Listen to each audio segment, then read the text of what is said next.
Black Clover last legacy. How much? I asked. 20,000 yules, he said. 20,000. That's my income of 2 months. What do you even need this much money for? I said in an annoying tone. I lost everything in gambling and now I am in a debt, he said with a shameless smile.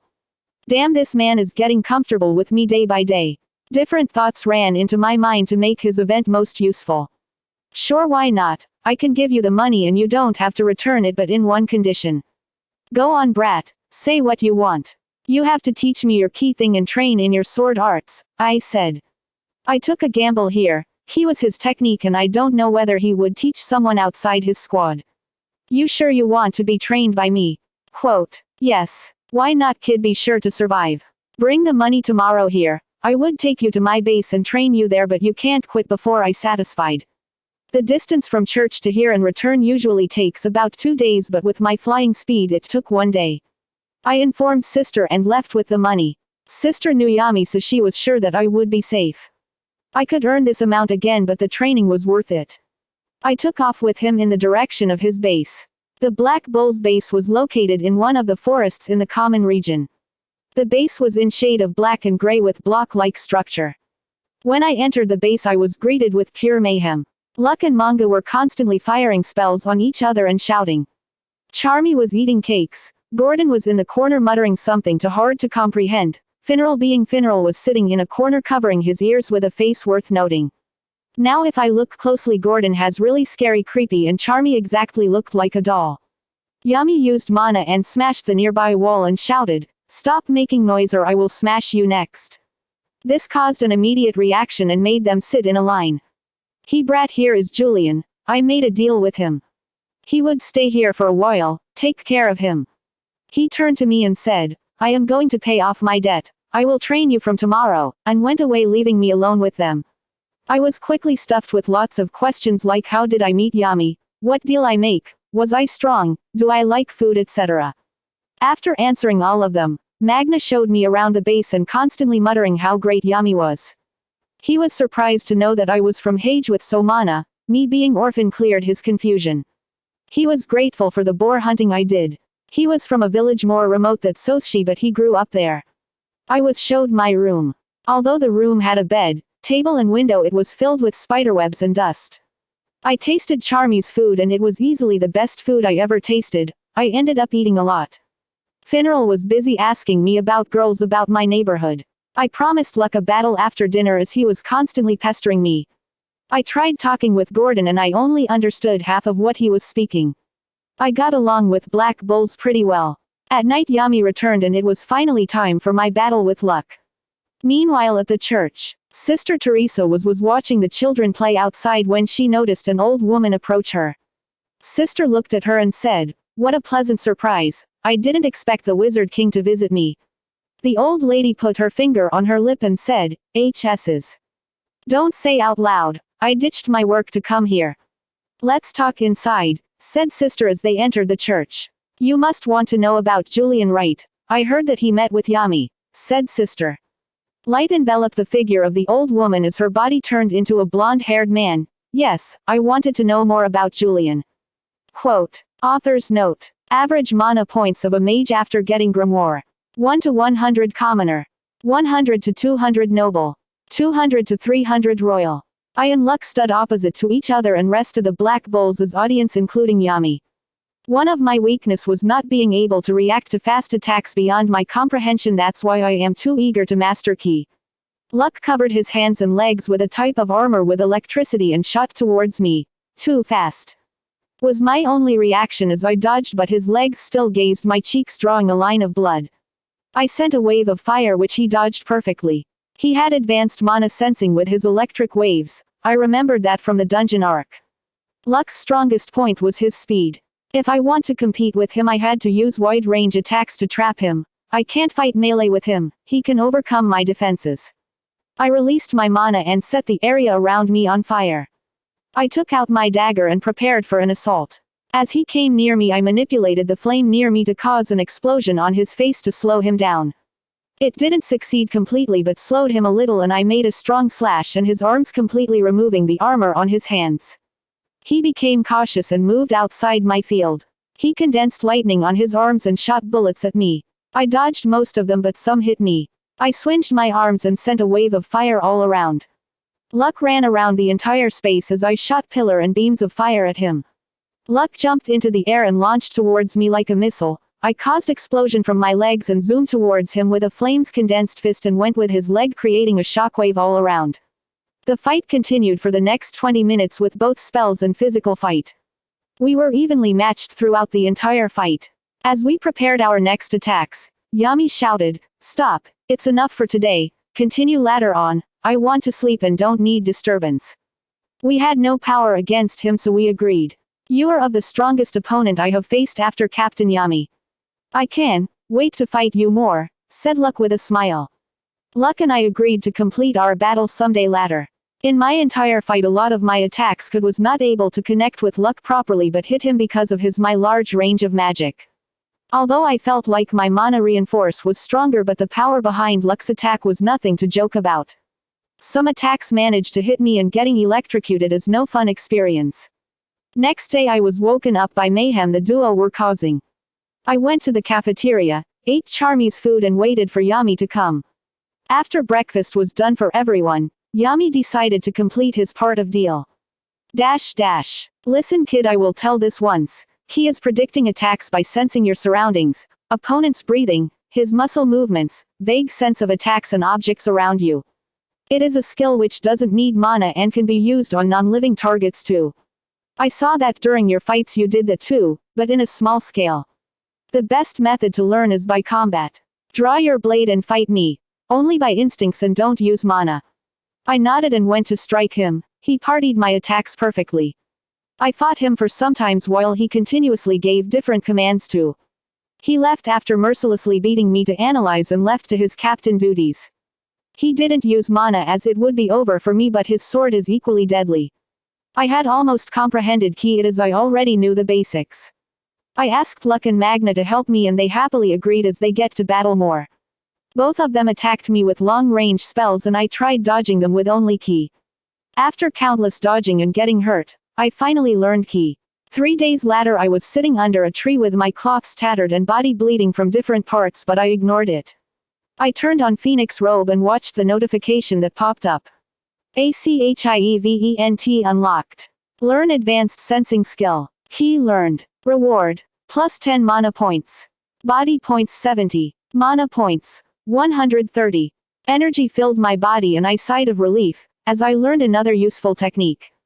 My body points have reached a bottleneck due to my age. I can fight easily with common people but can't use my body against mages until I use reinforcement mana. I don't want to have muscles like Asta and Yami, so I maintain a balance, but even without large muscles my physical strength should be on par with Asta. For the next 7 days I spent my time battling Luck, Magna and sometimes Yami, though I didn't even manage to scratch Yami. Intern got severely beaten up. Next day half the members were gone for missions. I had to stop my practice as Yami brought a news from Black Market. I and Luck stood opposite to each other and rest of the Black Bulls as audience, including Yami. One of my weakness was not being able to react to fast attacks beyond my comprehension. That's why I am too eager to master ki. Luck covered his hands and legs with a type of armor with electricity and shot towards me. Too fast. Was my only reaction as I dodged, but his legs still grazed my cheeks, drawing a line of blood. I sent a wave of fire which he dodged perfectly. He had advanced mana sensing with his electric waves. I remembered that from the dungeon arc. Luck's strongest point was his speed. If I want to compete with him I had to use wide-range attacks to trap him. I can't fight melee with him. He can overcome my defenses. I released my mana and set the area around me on fire. I took out my dagger and prepared for an assault. As he came near me I manipulated the flame near me to cause an explosion on his face to slow him down. It didn't succeed completely but slowed him a little, and I made a strong slash and his arms, completely removing the armor on his hands. He became cautious and moved outside my field. He condensed lightning on his arms and shot bullets at me. I dodged most of them but some hit me. I swinged my arms and sent a wave of fire all around. Luck ran around the entire space as I shot pillar and beams of fire at him.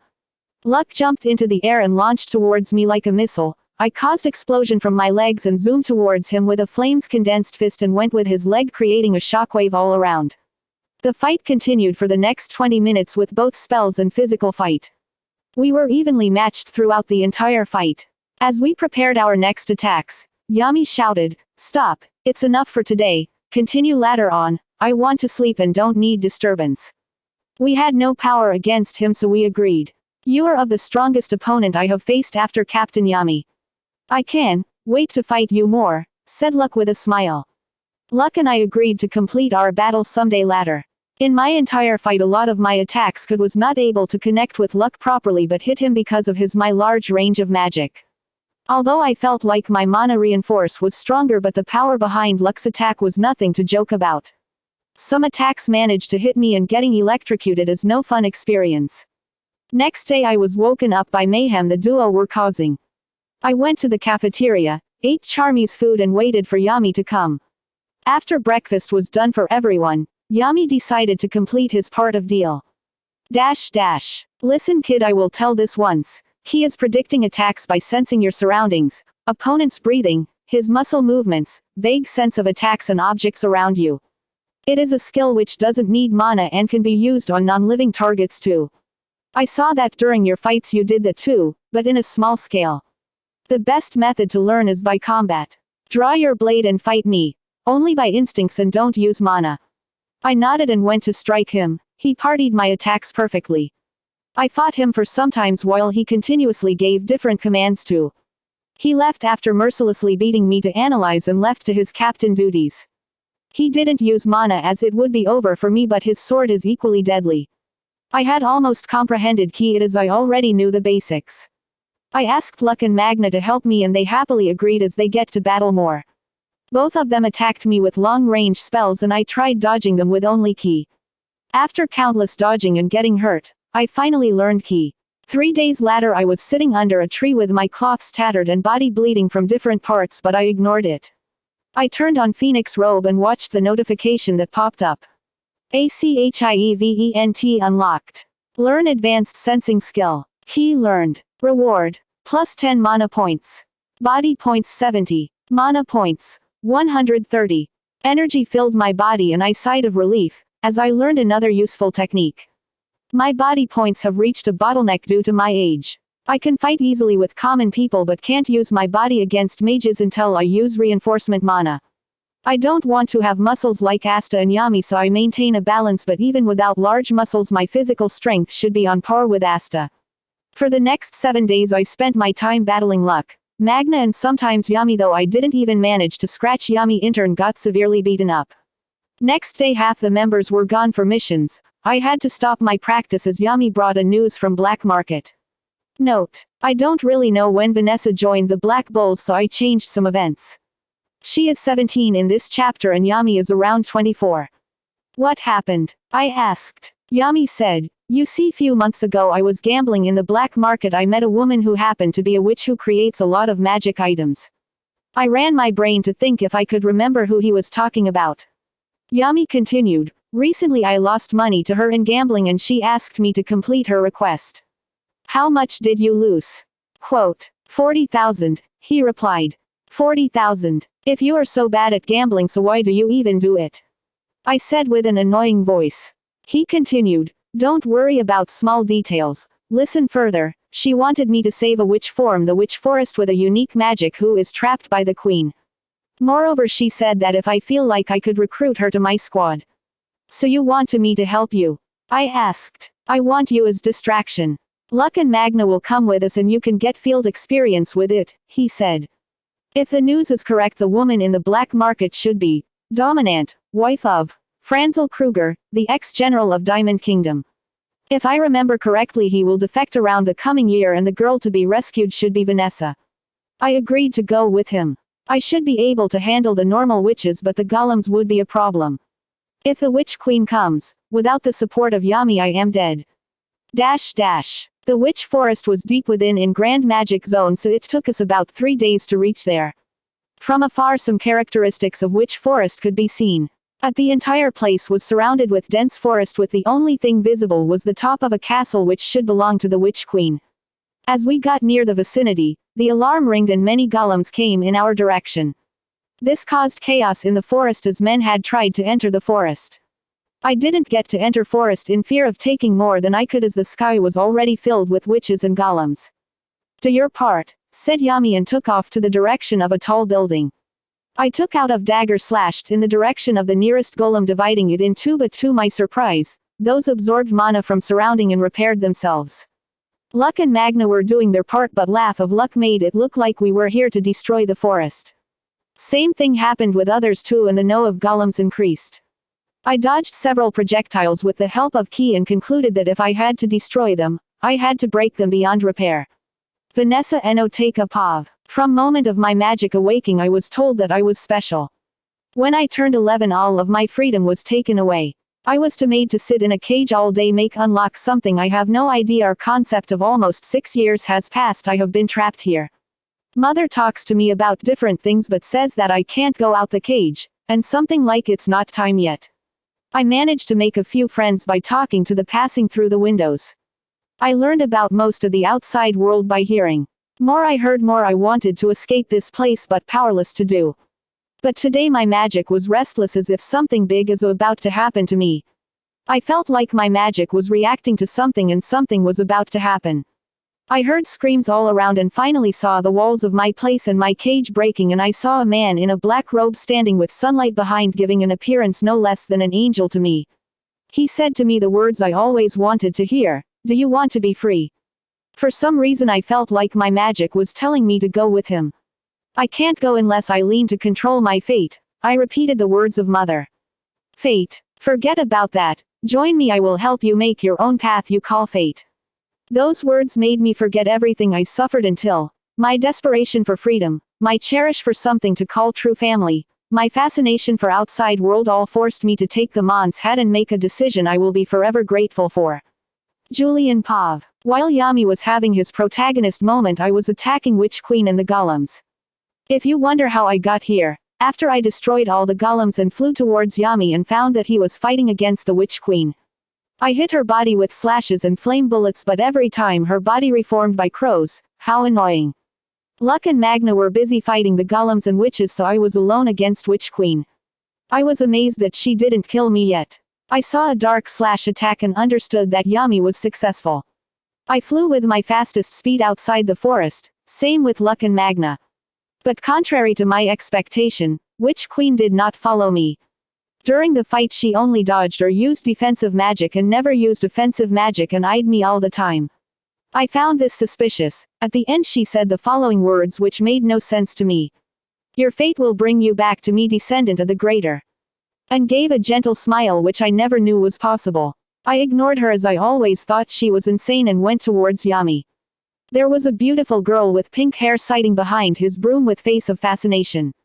"Welcome to the outside world," I said to Vanessa. She nodded happily. We took her to the base and told everyone to update her with everything. They gave her some space and let her adjust first. I stayed there for some days before returning back to the church. I asked sister for a spar and she was surprised that I was able to dodge all of her normal attacks. I told her about my adventures with Yami but didn't mention the Witch Queen, just that I helped Yami recruited a new member. I know that Yami has an eye for talent and he must have felt something from Vanessa, or else he would not have recruited her after rescuing her.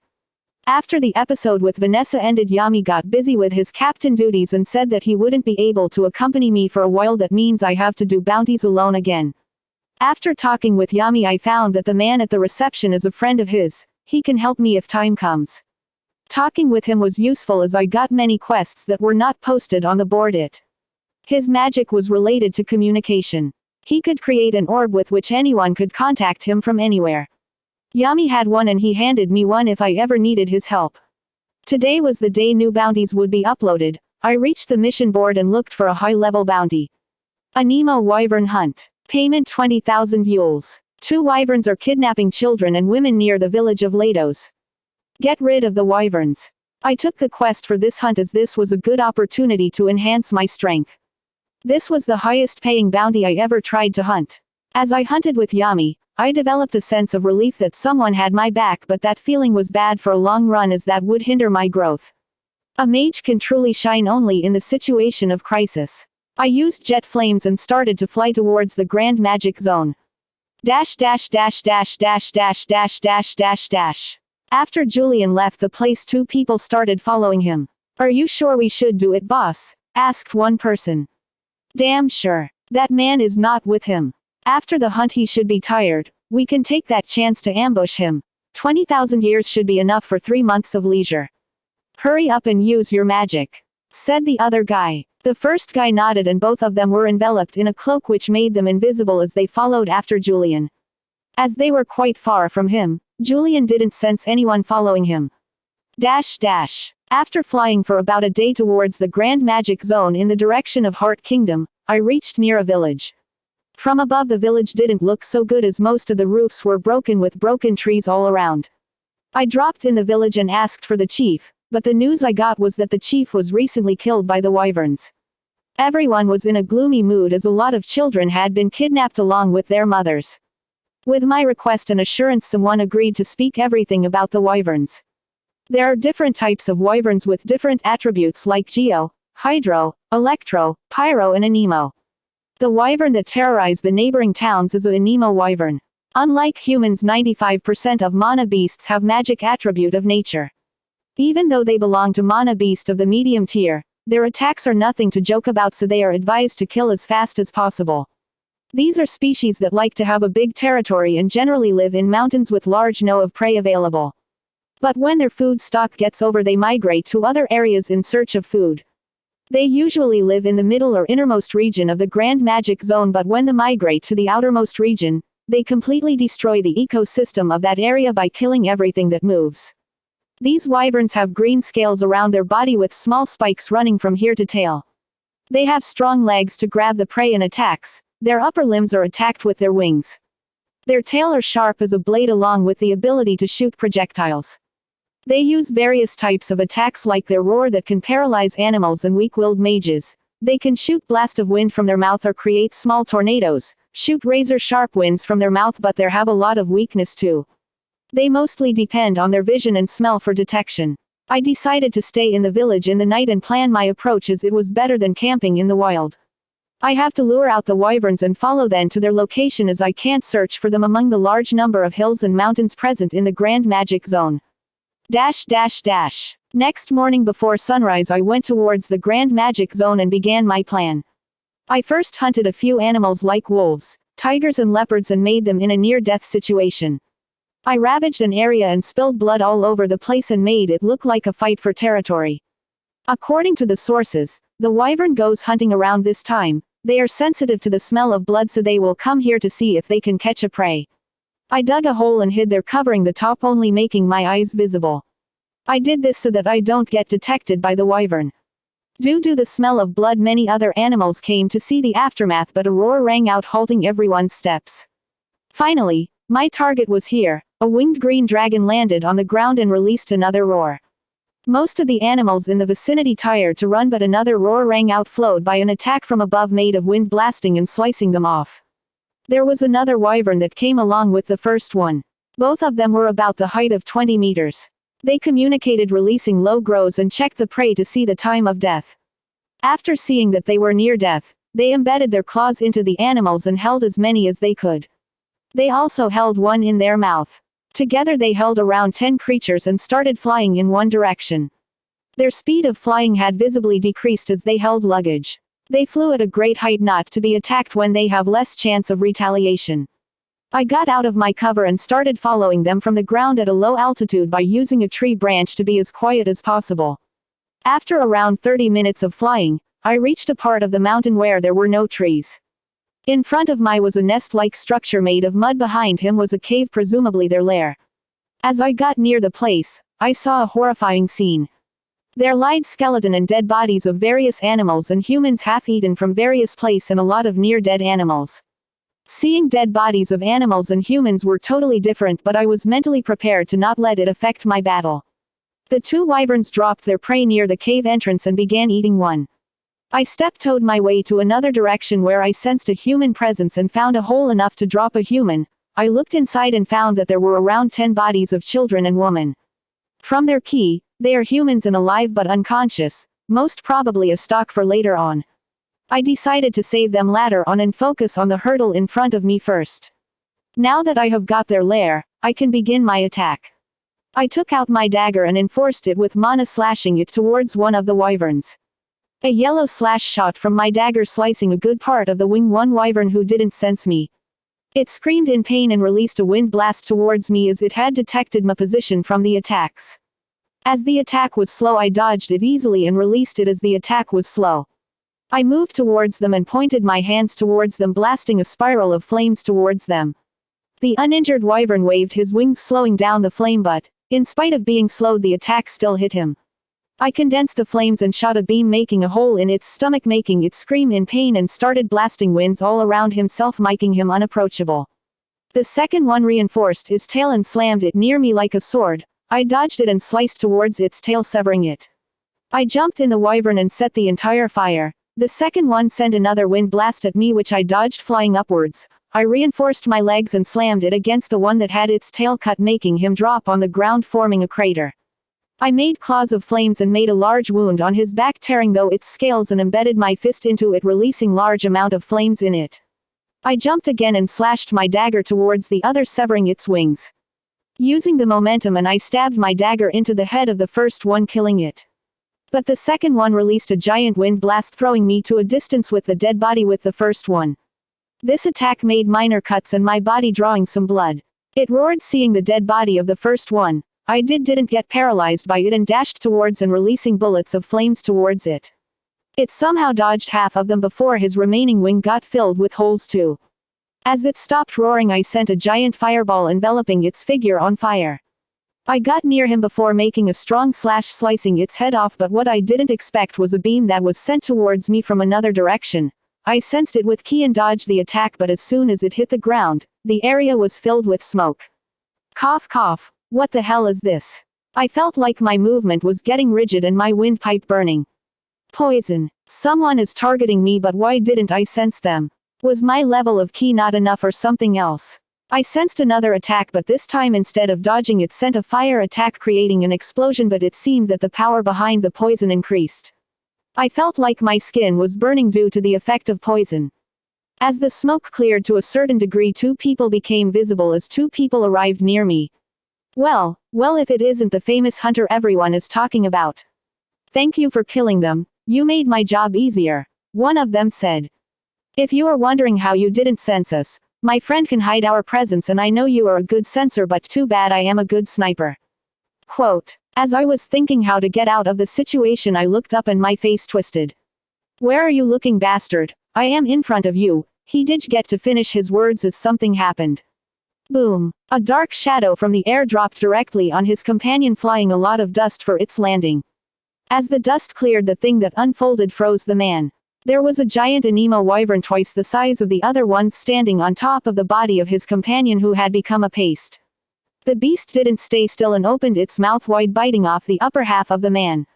Blood flowed like fountain and covered the face of the wyvern as it looked towards me with bloodshot eyes. Oi, what the hell is this? Its flying and attack speed is off the roof. I am dead, it gets a hit on me. The quest only mentioned 2 wyverns. The aura of the previous 2 were low medium tier. This one is peak medium tier. As long it's not high tier beast, I can beat it, I reassured myself. I wondered why they were hunting so much, as it was too much for the 2 wyverns, so it was for the leader. The way it's looking at me, it really wants me to die in a worst way possible. Roar. A thunderous roar burst out from the wyvern. Unlike the other 2, this one really paralyzed my movements. Moreover, I am still not free from the effect of poison, those bastards. I can't fight here or the people whom I wanted to save will die. I increased the flow of mana inside my body to get rid of the paralysis, and with a burst of flames from my feet I away from the position I was standing as a wind blast hit that place, creating a large hole. Seeing me running away, the wyvern roared again, paralyzing me again. It stomped its legs and jumped towards me with a sonic boom. Shit. If every roar makes me paralyze, I am done for. I somehow dodged its mouth while I accelerated the mana within me to its utmost limit. The beast opened its wings wide and flew towards me again with a sphere of wind in his mouth. I condensed flame in my hand and shot a beam towards it, but the wyvern hardened its tail, deflecting the attack. Its skin was in a different level than before. I can't risk fighting it in range, as that's its main power. I have to get near. It shot the sphere it concentrated on its mouth towards me with a fast speed, but I slashed my dagger with full power, dividing it in half. the slash didn't stop and made a mark on its face. The divided sphere burst with an explosion followed by a strong gale of sharp wind slashing my body at various parts. I don't have time to apply healing magic, so I forcefully stopped the blood with reinforcement mana. I balanced myself, and with the increased output of jet flames I flew towards it with slashing towards its head. Wyvern, as if aware with my actions, rotated its body midair and clashed with my dagger with its tail with a terrifying force. Spark, spark. Both of use refused halted midair for a second as my dagger and the wyvern's blade-like tail clashed like swords. For a moment felt like my hand would be bent in the opposite direction with the seer force. I opened my mouth and shot a ball of flames to its mouth, mainly focused on his eyes. This distracted it for a second. I blasted flame from my foot, lifting myself up as I stabbed my dagger in one of its eye. The beast gave another roar, but due to flow of mana, I was not paralyzed, but the beast released a terrifying shockwave of wind from all over its body and slammed its tail against me. Boom. I got hit by the attack and crashed into the ground. I coughed up blood as the wind attack combined with poison from earlier did a good one on me. I felt my head spinning and blood leaked to my eyes. I realized that my body was being affected by the poison, making my reactions slow, so I had to finish the battle fast. Damn, I hate poison magic users. The wyvern gave another roar as the spikes on its back shined. With a blast, every spike rained on the ground, creating big explosions. I dodged most of them with ki and sent a large wave of flames, destroying the others. I flew towards it again as the beast readied another spell. I didn't give it time and casted a spiral of flames from my hand towards its face, followed by a flame bullets destroying one of his wings. The wyvern lost its balance and crashed in the ground. With a blast of flames I shot towards its, reading my dagger to slash its, but it took the attack on his back where it had the hardest scale, but it underestimated my attack as it tore though its blasting flames on its insides. I managed to do severe damage to its back before it blasted me with its tail, which I couldn't dodge, and made a large wound on my chest. I somehow used minor healing magic to stop the blood as I couldn't focus on Phoenix Robe at the moment. The beast discarded aerial battle and jumped towards me with its mouth open wide. Mana swirled around its fangs, increasing the size of them. I dodged its mouth and hit it with a wall of flames and deflected the attack from the tail that he swinged as I dodged its initially. The force behind the tail threw me to a distance. The beast took a chance and blasted a beam of wind at me. I sent a large fireball, followed my slashes from my dagger. I felt my hands shaking with the injuries I suffered. The fireball was neutralized by the wind attack, but the slash from my dagger hit its face, stunning it. Flames under my feel exploded with a loud noise, instantly bringing me near the wyvern. Although his head was hit, but by instinct it swinged its wing towards me. I dodged and jumped on his back and started slashing its second wing to completely immobilize it. I ran on its back while blasting flames all over its body towards its head and began slashing it. The beast began shaking and dragging its body to get me off, but I made claws on my feet, making me stick to him. It began shooting wind blasts from its mouth and slashes from its feet. I deflected then and shot my own spells that would create a hole in its body. I made a whip to tie its legs, making it fall again as I made another big hole on his body. I punched him at the hole I made, releasing flames into it. Moreover, net-like structure emerged from my feet, creating a giant net to bind it. It began to move its legs and tail more and removed half of the bind. I ran forward and stabbed my dagger into its remaining eye, shocked and blasting flames into its head. By its ki I sensed that its life force decreased a lot after that attack. I jumped in the air and dodged another wide-range wind's blast. The beast was blind but was able to sense me above him. It opened its mouth for an attack, but I zoomed towards as rotating slash finally severed its jaw, and with another movement finally severing its head. The entire fight took around 30 minutes, but this were the most tense 30 minutes of my life. I sat down and started to push out the poison in my blood forcefully before applying Phoenix Robe. I almost fainted by the pain while forcefully ejecting the blood. Fortunately, I didn't break any bones. I took out the orb the receptionist gave me to call for someone to help, as I can't carry so many people. In the evening, after healing most of my minor injuries, I casted Devouring Flames as a black energy entered my flames, increasing my total mana reserves by 1, followed by similar sting in my eye. I have concluded that the black energy was energy of death. The reason I can only absorb 1 mana point is because I can't manipulate the energy to make it my own. I somehow carried the wyvern to its nest and laid it with the others and went towards where I sensed humans were trapped. There was a chamber-type structure which I broke and took out the humans and laid them on the ground. There was dried blood and injuries on their bodies, but fortunately they didn't die of blood loss. They were most probably saved for the leader. It was during the midnight when a group of 10 men arrived with the receptionist. They were shocked by the results of the battle but didn't ask any question and began moving the people and dead bodies of the wyverns.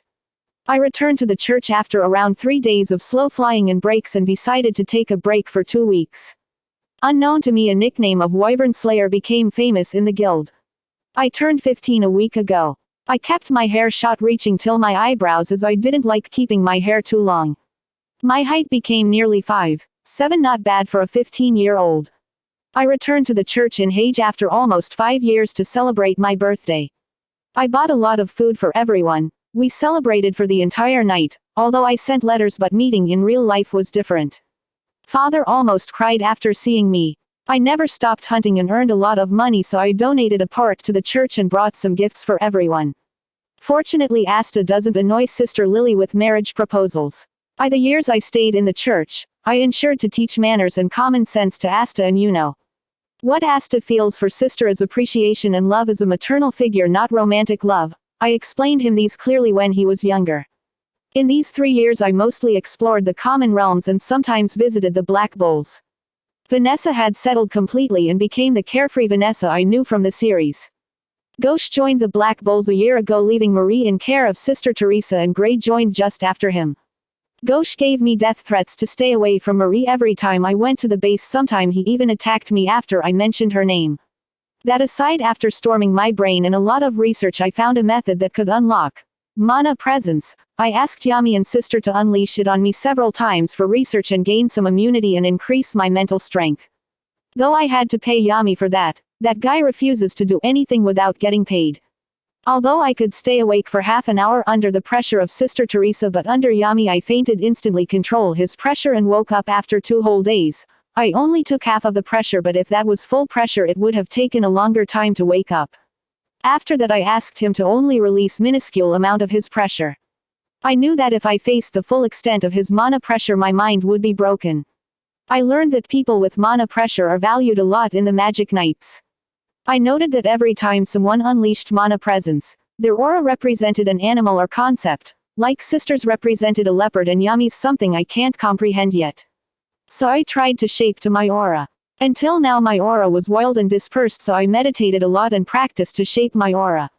I read a lot of books and visited museums to find something that suited my flame's characteristic the best. Few months I got completely immune to Sister's mana pressure. Flashback. Sister, can people's magic evolve? I asked. She replied, of course it can. When people understand the meaning of their magic and add laws to them, their magic evolve.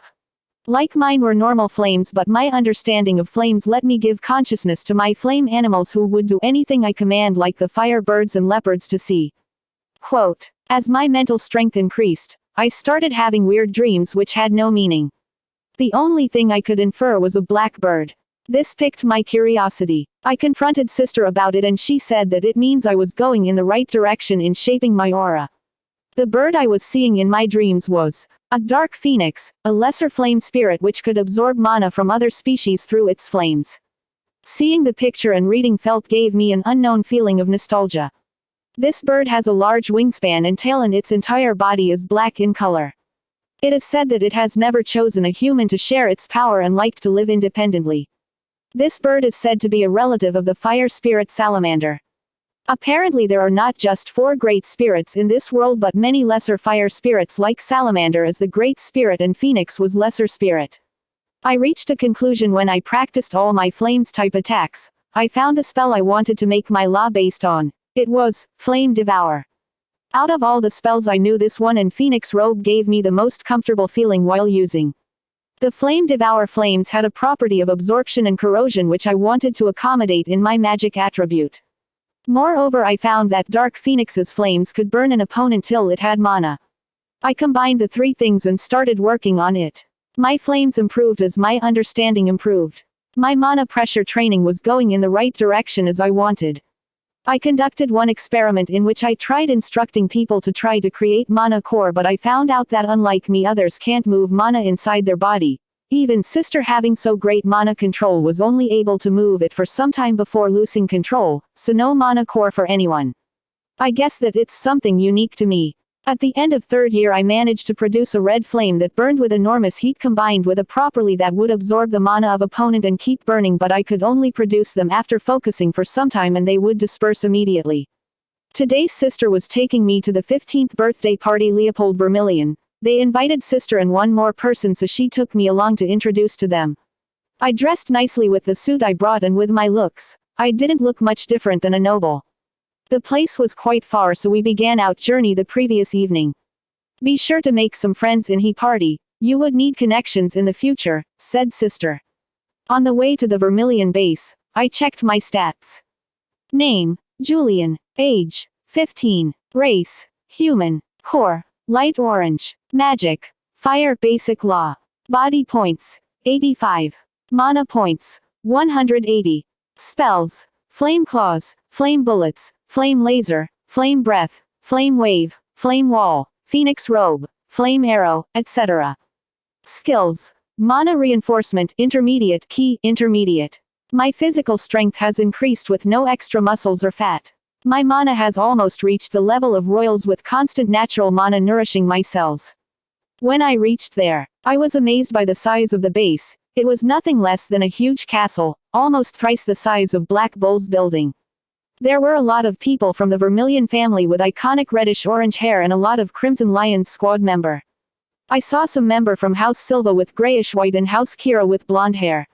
When sister introduced me, some royals and nobles were eyeing with hostility, but no one approached me to make trouble, for which I was relieved.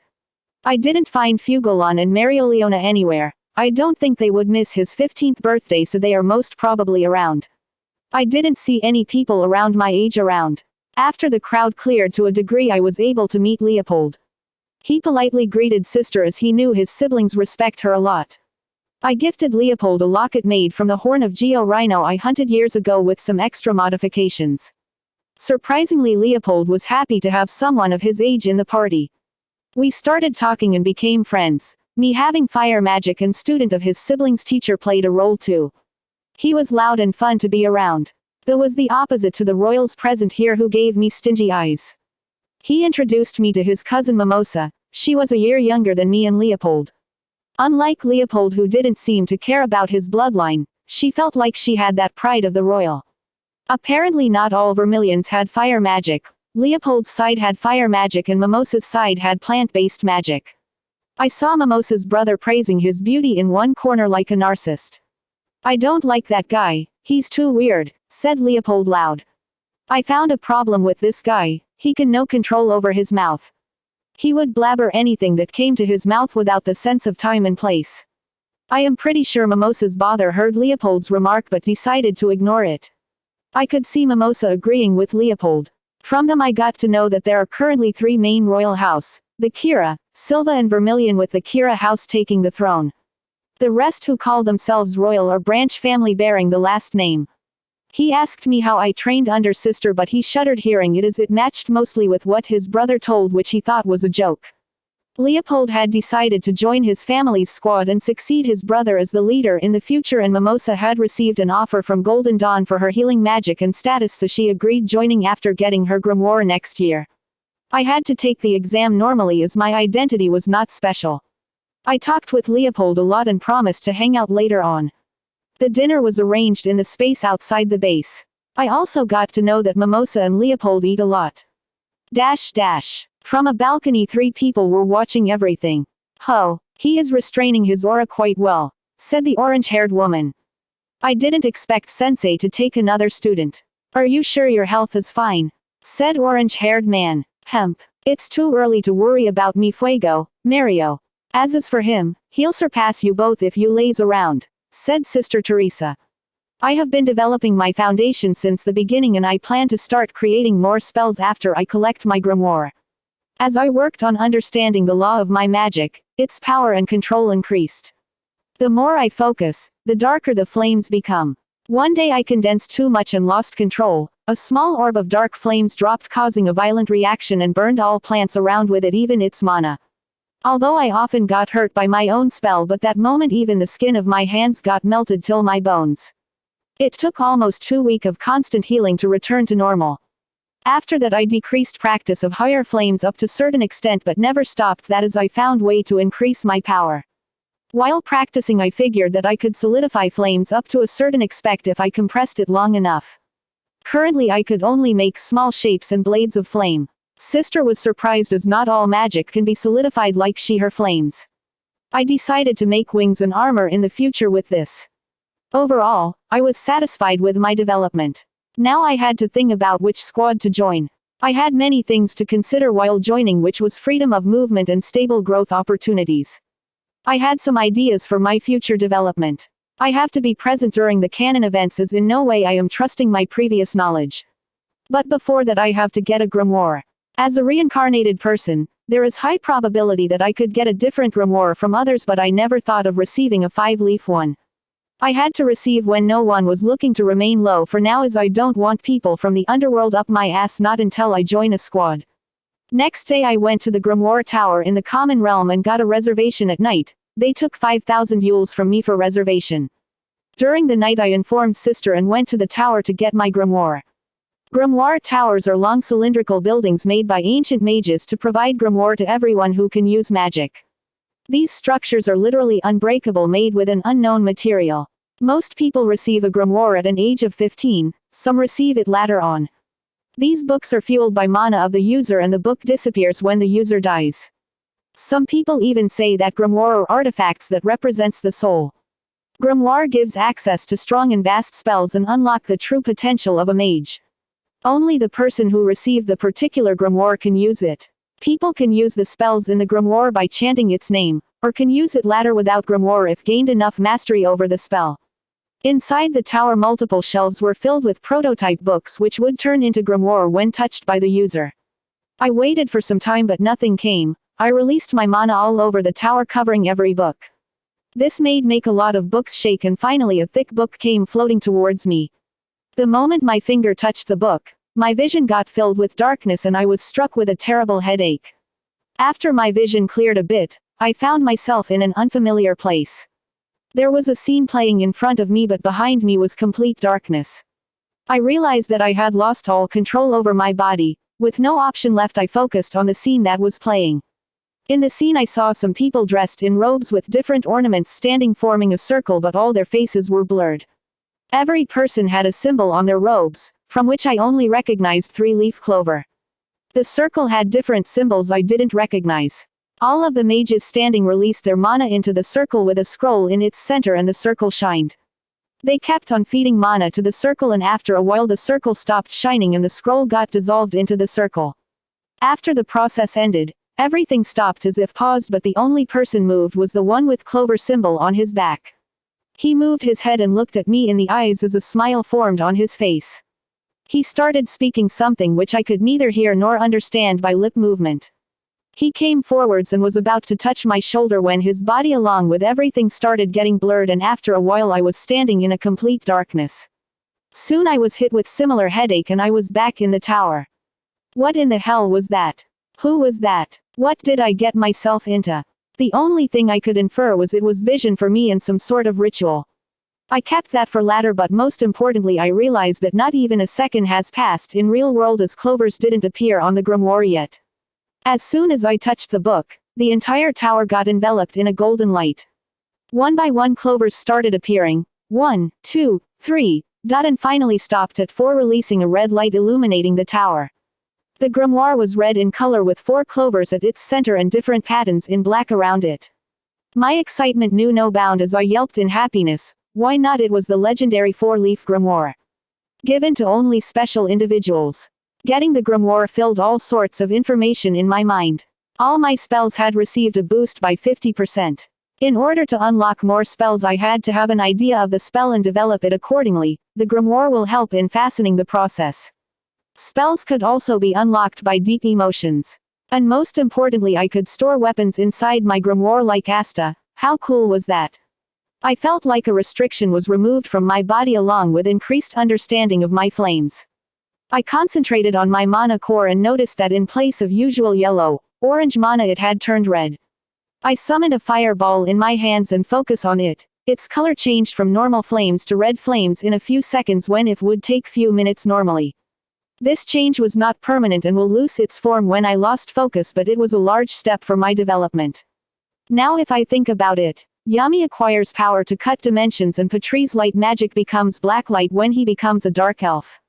This must be related to the law and evolution of their magic. I took my dagger and held it near the grimoire. Surely it was absorbed in the book with words filling the entire page. I saw that every spell that showed in status panel was now written in the grimoire along with its description and pathway of mana used to use the spell. Putting the grimoire into the pouch I received from Sister, I set out towards the church. On the way back I received a notification. You have received the legendary 4-leaf Clover grimoire. All spells effectiveness increased by 50% increase plus spell comprehension speed increase. You have comprehended basic law of flames.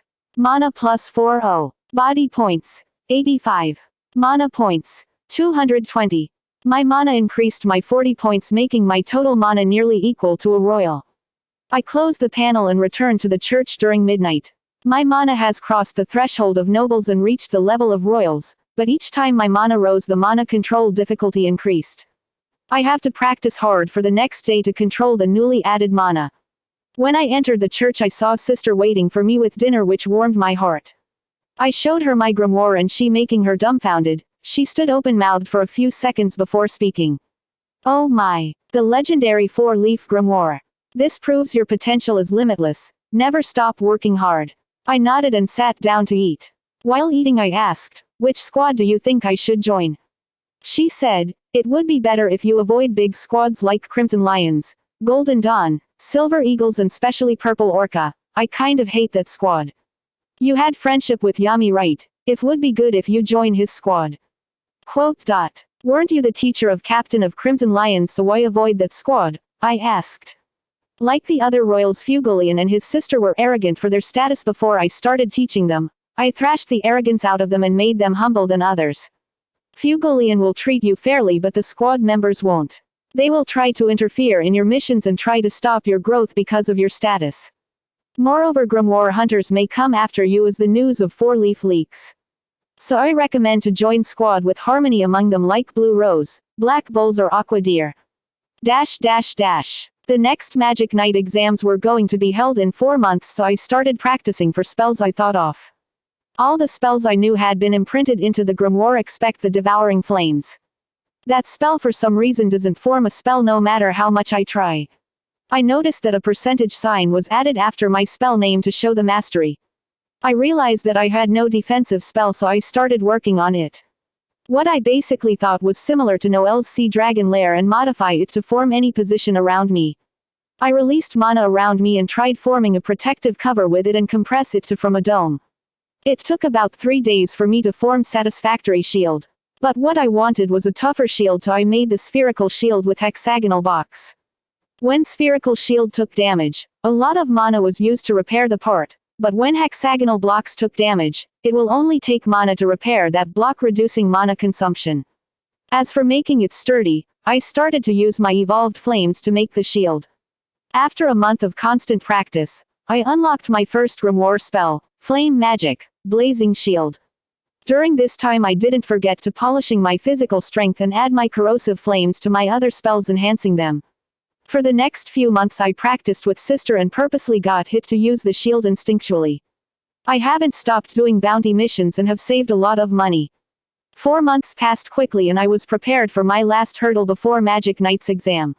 Some of my spells managed to evolve with proper practice, like Flame Bullets and Flame Wave. Almost every spell I has a mastery value of 80% in the grimoire, with some reaching 100%. I could use that without a problem with grimoire, but its power decreased without using grimoire enchant. If I wanted to use that spell without grimoire to its full power, I have to take its proficiency to 100%. For example, if I normally used Fireball, it had power to make Sister serious, but with grimoire it would overwhelm Sister without reinforcement magic. My mana core reached dark yellow from light orange, further increasing my mana control and mana quantity. Currently I was standing in the open area where I practiced reinforcement magic. I have taught you everything I could, now come at me and defeat me and show that I didn't waste my time on you, shouted Sister, igniting her mana. I rushed towards her with mana reinforcement on my limbs for close combat. She tried a punch to the head which I parried with my own fist and creating a shockwave, but indulged in close combat for a while, making me victorious. She made distance between us and started to send different animals made of flames at me. I formed 2-mana daggers by hardening my flames and attacked them. Some attacked directly and some from blind spots which were blocked by my blazing shield, and it had become instinctual. We continued to cast different spells one after another for the next 2 hours. "Let's end it with our final move," she shouted while charging. I took my dagger and casted my strongest spell that I had unlocked. Flame magic. Dawn. I slashed my dagger, adding power of law, and the slash took shape of phoenix made of pure flames which flew towards her at a swift speed, to which she countered with flame magic. Roar of the leopard, in which a leopard made of flames shot a beam from its mouth to counter mine. It created a spectacular display of lights, followed my explosion. When the smoke cleared, sister was found on her knees, panting with an injury on her shoulder with blood dripping from it, indicating I had won the battle. In the last attack, my flames totally dominated her attacks and completely devoured them and struck sister. I went towards her and Phoenix robed to heal her. She had her own healing spells, but mine was faster at healing. I forwarded my hand for her to stand, but she didn't take my hand and said arrogantly, "I am not that old to be supported by others to stand." "Whatever you say." She stood up and hugged me. "Today you have made me proud as a teacher and as a parent. You have taken your first step towards your future. Go and fly and never let anyone stop you. I have faith in you. Don't let power make you arrogant. Always stay humble." Hearing this made me emotional, as I was going to say goodbye to her like I did in the church at Hage. In the 5 years I stayed here, I started to see her as a mother figure. The children had tears in their eyes as they heard that I would be leaving. Some even clung to me like a koala, refusing to let me leave. Next morning I packed my belongings, said goodbye to everyone, and set off towards Magic Knight's exam and to a new beginning. The Magic Knight's examination site was situated in one of the large cities in the Common Realm. It was a giant coliseum with statues of each Wizard King made on its top, with the first Wizard King at the highest with his iconic 4-leaf grimoire. The streets around the site was full of shops selling different kind of goods. It felt more like a festival than examination. It was an auspicious moment after all. Joining the Magic Knights was one of the most respected jobs out there. Only royals or people chosen by captain were granted direct entry to the squad. For commoners and nobles, this was a chance to prove themselves. I rented a spot for keeping my luggage nearby and joined the line for registration. There were hundreds of people competing, which included commoners as well as nobles of every age group, from people in their teens to 30s. It was easy to distinguish a noble and a commoner here, as nobles dressed extravagantly. I wore a half-sleeve red shirt and black jeans, and with my pure black hair with red eyes gave me a handsome look. Finally, after waiting for like almost an hour, my turn came. I presented my grimoire confirming my age. FFF.4. 4-leaf grimoire. The receptionist exclaimed, drawing everyone's attention towards me. "That guy got a 4-leaf grimoire." Some mobs exclaimed, which I just ignored and asked for my no plate. I got number 70 and entered the stadium. I didn't diminish my mana, so anti-birds didn't flock near me, earning shock and jealousy from some people. I never understood the logic behind anti-birds, but didn't ponder upon that, as it was not important. By now the news of 4-leaf grimoire was spread among the crowd, earning me strange looks from the crowd. After all participants had entered, an aura was unleashed upon the crowd, drawing everyone's attention, signifying that captains were entering. The doors of the Colosseum was closed, with Magic Knights surrounding the crowd to stop if things go wrong. First one to enter was Jack the Ripper of Praying Mantis, followed by Rill of Aqua Deer, Fugolon of Crimson Lions, Charlotte of Blue Rose, Dorothy of Coral Peacocks, Yami of Black Bulls, and finally William of Golden Dawn, each with one of their squad members. Captain of Purple Orca and Silver Eagles didn't bother to come and only sent one of their squad members, not that I care about them anyways. Yami recognized me and grinned like an idiot. The crowd started cheering for the captain, especially William Vangeance. I looked towards Charlotte, and she was truly the most beautiful woman I had ever seen. Rill had stars in his eyes, Dorothy was sleepwalking, Fugolian had a neutral face, while William had his smile. William Vangeance took the mic and announced, "Candidated, now the exams have officially began. We will take different tests to check your aptitude. Do your best if you want to be chosen as a Magic Knight." He took out his grimoire and said, "World Tree Magic. Descent." After he casted his spell, a giant tree emerged from center of the stadium and provided everyone with a broom. "For your first test, you have to fly using your broom." Using a broom to fly was the first mana application people learn. If a person can float with it, he has borderline mana control. If he can fly freely, he has basic mana control. I noticed people trying to fly, some just floated while some tried to go a small distance before falling. I decided to flex my mana control. I stood above my broom and made a complete lap around the participants like did in the original series. Captains seemed to be amazed by my performance, but some nobles eyed me with hostility. Haha, such it losers.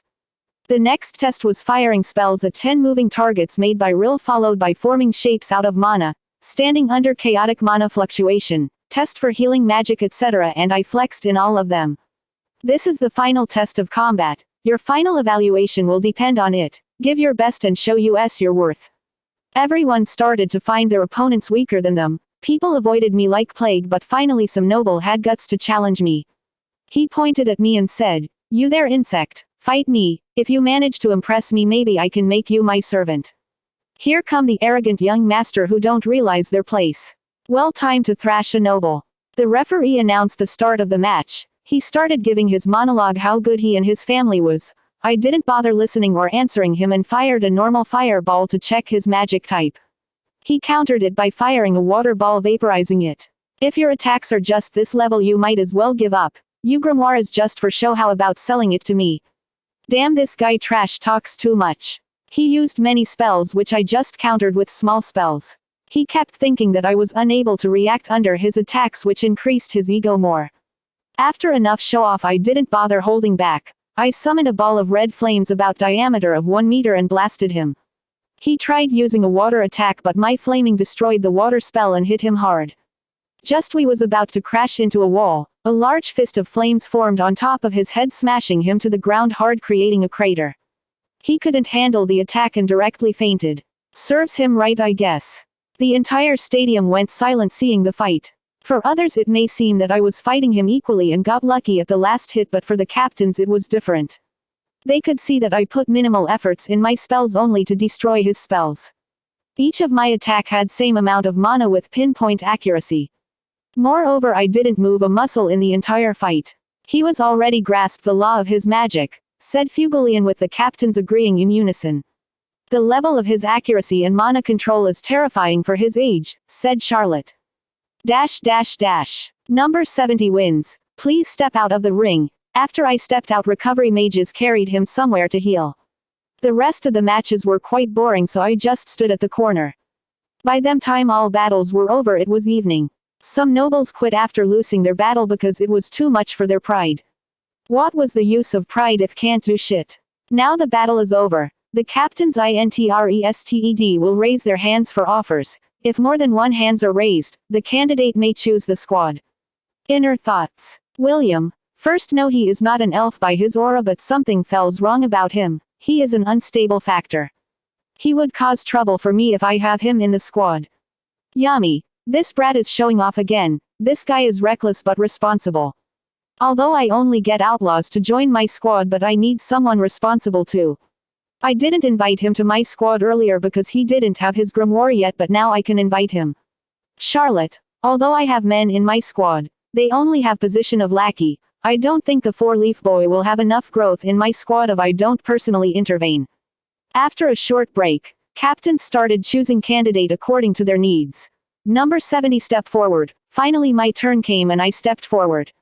Hands started raising one by one. At the end 6 out of 9 hands were raised. Those were Jack, Yummy, Rill, Fugolon, Charlotte and Dorothy. The crowd was in shock. It was beyond their comprehension that all the captains could raise their hands for someone among them. In the last few months I have thought a lot about best environment to grow and become strong without hindrance and too much trouble. I looked at the captains and dropped the bomb. I choose to join the Black Bulls. I know a lot of you would be disappointed with his, but I have a lot of things planned for the future. I need the Black Bulls for that. He choose Black Bulls. He refused the offer to join the Crimson Lions. Choose the Savage Squad. Is he insane? All the captains were surprised with my decision too. I started hearing all sorts of murmurs after my declaration, but I don't regret my decision. Black Bulls will provide me with the best growing environment.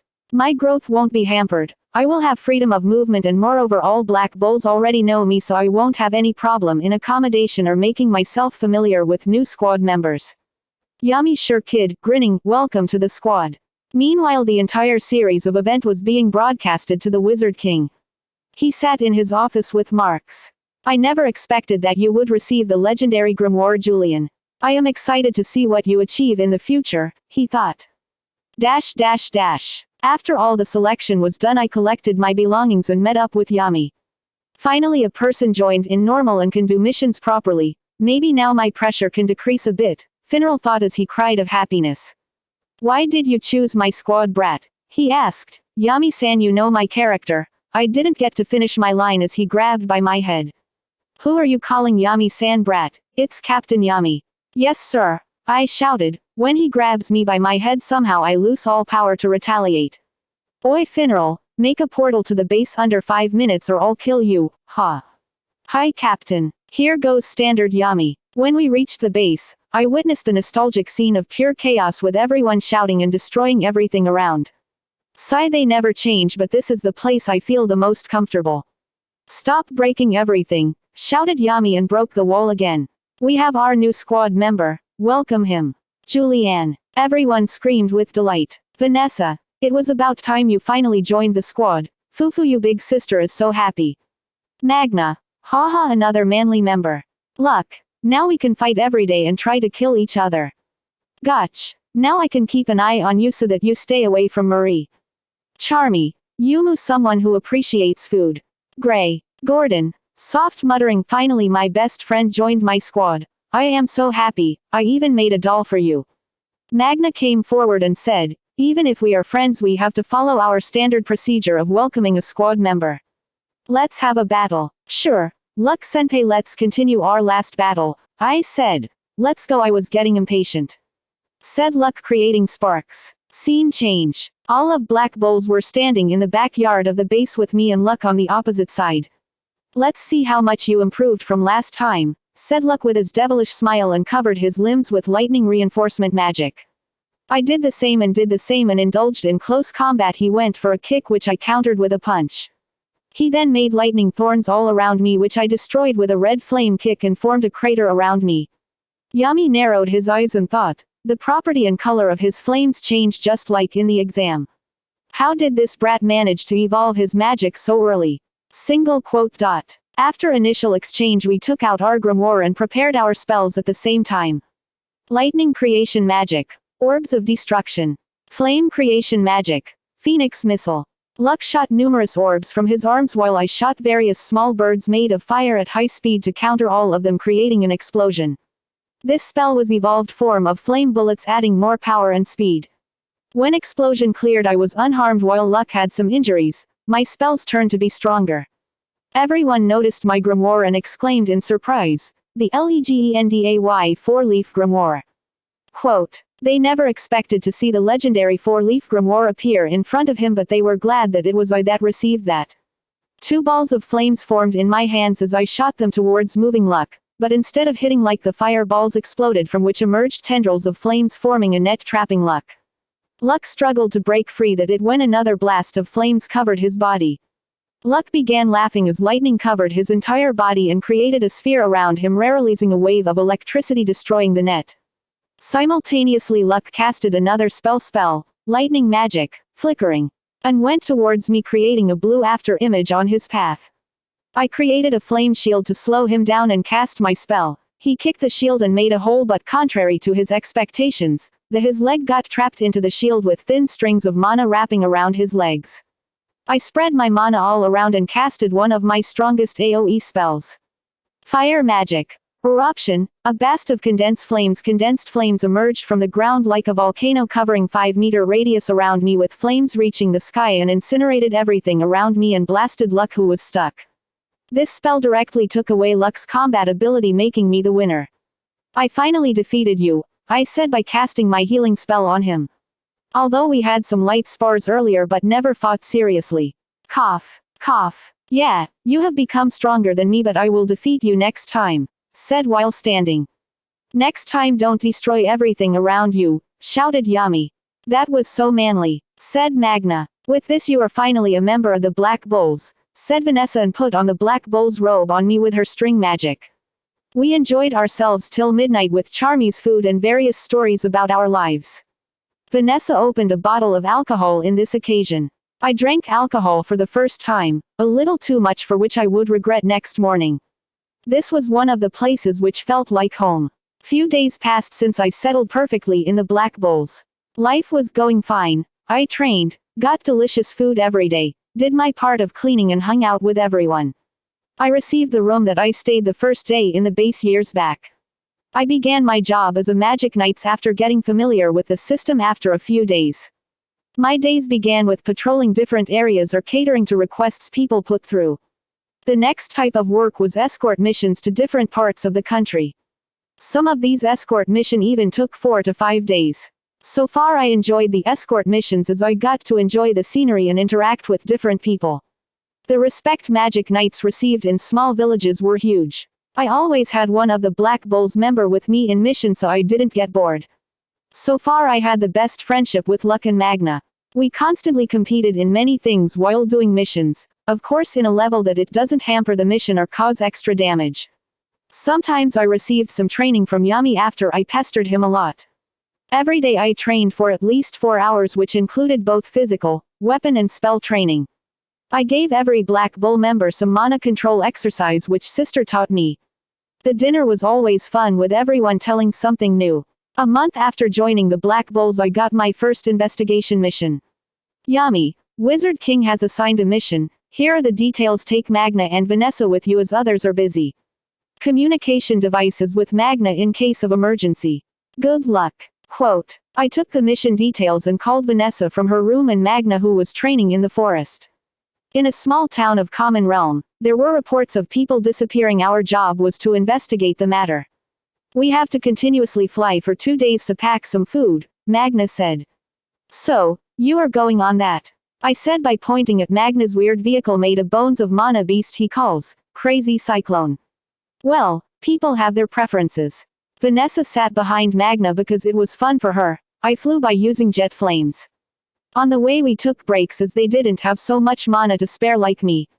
If we use mana points to compare, Magna had around 100 and Vanessa around 120. Although mana rotation with natural mana gave me almost endless mana, I could only control around 220 mana points. Currently I have my mana core at dark yellow. I estimate that when I break through silver stage, mana in my body should surpass royals. In the week in the base I spent a lot of time in the library and figured out something unusual. Library had some books that were mandatory for every squad to read. Apparently some mages tried forming different organs within their bodies to store mana but always failed and in some cases their bodies exploded, even experienced people failed. So this was declared a forbidden practice which had 0 success rate. It was concluded that mana could only be stored externally. But I suffered no backlash and my mana core felt natural which again reminded me that my body was different from others. From this I derived a hypothesis. First is that I could have suffered the same fate but system's intervention failed or it required some pre-requirements. I always suspected it to be my bloodline. I never knew who my parents were so it may have to do something with it. I am pretty sure I am not an elf and William showed no interest in me. And the vision I received during getting my grimoire further intensifies my hypothesis. Either it was the memory of the previous grimoire wielder or someone implanted extra memories within me. On the way we saw different sceneries and I enjoyed the trip overall. We landed near the village near the evening but as soon as we entered the village we clearly felt the environment changing. The perfectly fine houses from outside seemed damaged as we entered the village. Use a layer of mana to cover your face, I alerted. When we approached some of the villagers, we figured that most of them were half-dazed. We tried to ask different questions but all of them were giving around the same answer as if told to repeat the same. They had no change in expression even when asked about disappearing villagers. We gathered outside the village for conclusion. What do you think happened? Asked Magna. People are being controlled, said Vanessa. Magna continued. People are repeating the same lines with no facial expression. There are many things involved together. There is strong illusion magic covering the village. The mana signature I sensed around the villagers is less than the report we received. Moreover, along with illusion magic, the atmosphere is messing around with people's minds who can't protect their senses. That why I said to cover your face with mana. I said, we should take action as soon as possible, or more people may disappear. This is a remote or no reinforcements can't be expected, said Vanessa. During midnight we re-entered the village and went towards the area with most mana fluctuations I received. We reached one corner of the village with a big house. This house is a complete illusion but different from the one the village is covered with. How do we break the illusion? I asked, as brute forcing through was not always an option. Magna answered while checking the corners of house. As Captain once mentioned before, most of barrier-based illusion magic originates from a point the magic is casted. The mage loses contact with the spell after casting. If we overwhelm that point, the illusion will break. Now get to work and start finding that point. But if the mage is experienced, we will give away our positions. My mana is not suitable for it. Julian will break it. It took about 15 minutes to search every corner around the house, and I finally found the spot behind the house and broke it by overpowering with my mana. The illusion broke and what was revealed was big hole with staircase reaching the bottom. We entered the staircase making as less noise as possible. While we broke the illusion, in the underground, various villagers were standing eyes closed in a line with their mana and vitality being absorbed by some large tubes. Around 20 people with weird dress with 3 eyes symbol behind their back and covering their faces were standing around the large tubes, while a woman with 1 eye covered was sitting on a large chair. She put down a device and said, "Get rid of the useless ones and bring the new batch. We have to cover the entire village by tomorrow. We can't fail our first mission given by Lord." While she was giving other instruction, one of the grunts panicked and said, "Boss, someone broke the illusion. Someone is here." She shouted angrily, "Huh. You incompetent fool, you can't even cast proper illusions. Men, prepare for battle, we have intruders." Meanwhile we were on the way, said many traps. These were low-level alarm traps, so we managed to dodge them perfectly. While traveling we sensed movements in our direction, so we realized that they had found about us. When we reached the end of the base entrance we were greeted with a lot of spells. I instinctively used Blazing Shield to block the attacks. Meanwhile Magna took out his baseball bat of fire and shot at them, while Vanessa used strings to bind them from moving. I sense many mana signatures in the chamber ahead. I suggest I and you two form 2 different teams and take them out, I suggested. Sure, Magna. Be careful, Vanessa. We set out in 2 ways. I shot towards the direction with the largest mana signature. 2 mages attacked me on the way. I took out my dagger and mages slashed toward their legs, cutting of their tendons and making them fall. I quickly stabbed them from behind, purposely missing their vital organs. While fighting I clearly recognized the dress they were wearing. It belonged to Eye of the Midnight Sun. But when I was going to slash the woman with the largest mana signature, I suddenly found myself in a dark place without sound or vision. I realized that my hearing and vision were blocked, but I didn't lose my vigilance. I still had my key to react to attacks. Soon after I heard a voice all around me with a teasing tone. Era, what do we have here? A handsome magic knight with so much mana. Sigh, I could have played with you, but I am short on time, you see. You shouldn't have interfered in our work without knowing anything, boy. Don't blame me for consequences of your actions. Third person Pav. Julian didn't care about her speech and slashed his flame-clad dagger at her. His attack drew a trail of blood, making her panicked. I blocked all you senses, how can you still attack me? He heard a panicked voice from all around him. She took a step back, but he moved in her direction. Some men blocked his, but Julian blasted them with flames and focused on the woman. Julian's vision fluctuated and in front of him appeared 10 copies of the same woman. He knew that it was an illusion as he didn't sense anything from the figures with ki. Julian ignored the figure and tried to expand his range of sensing, but the woman was good at hiding her mana signatures. She was very fast and was running around the whole cave, making her position confusing.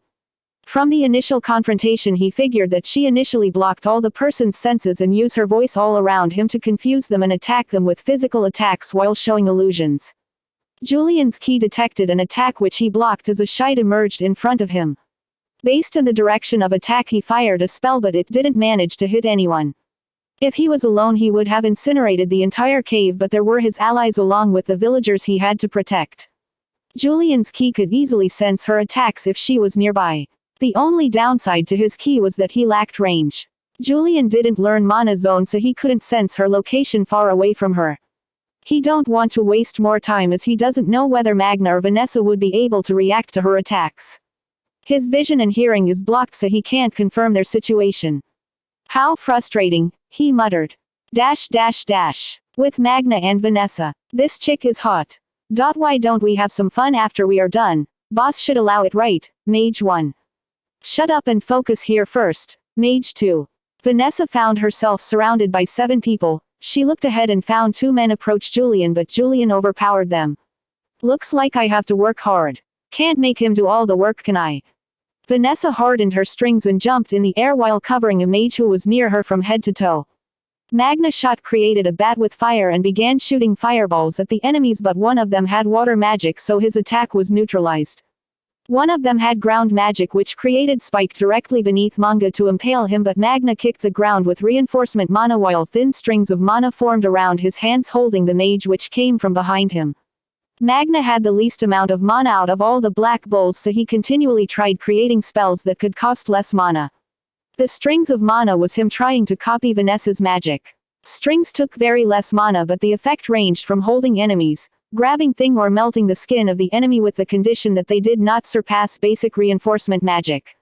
With Julian joining his squad, he found someone else with fire magic and good mana control that helped him a lot.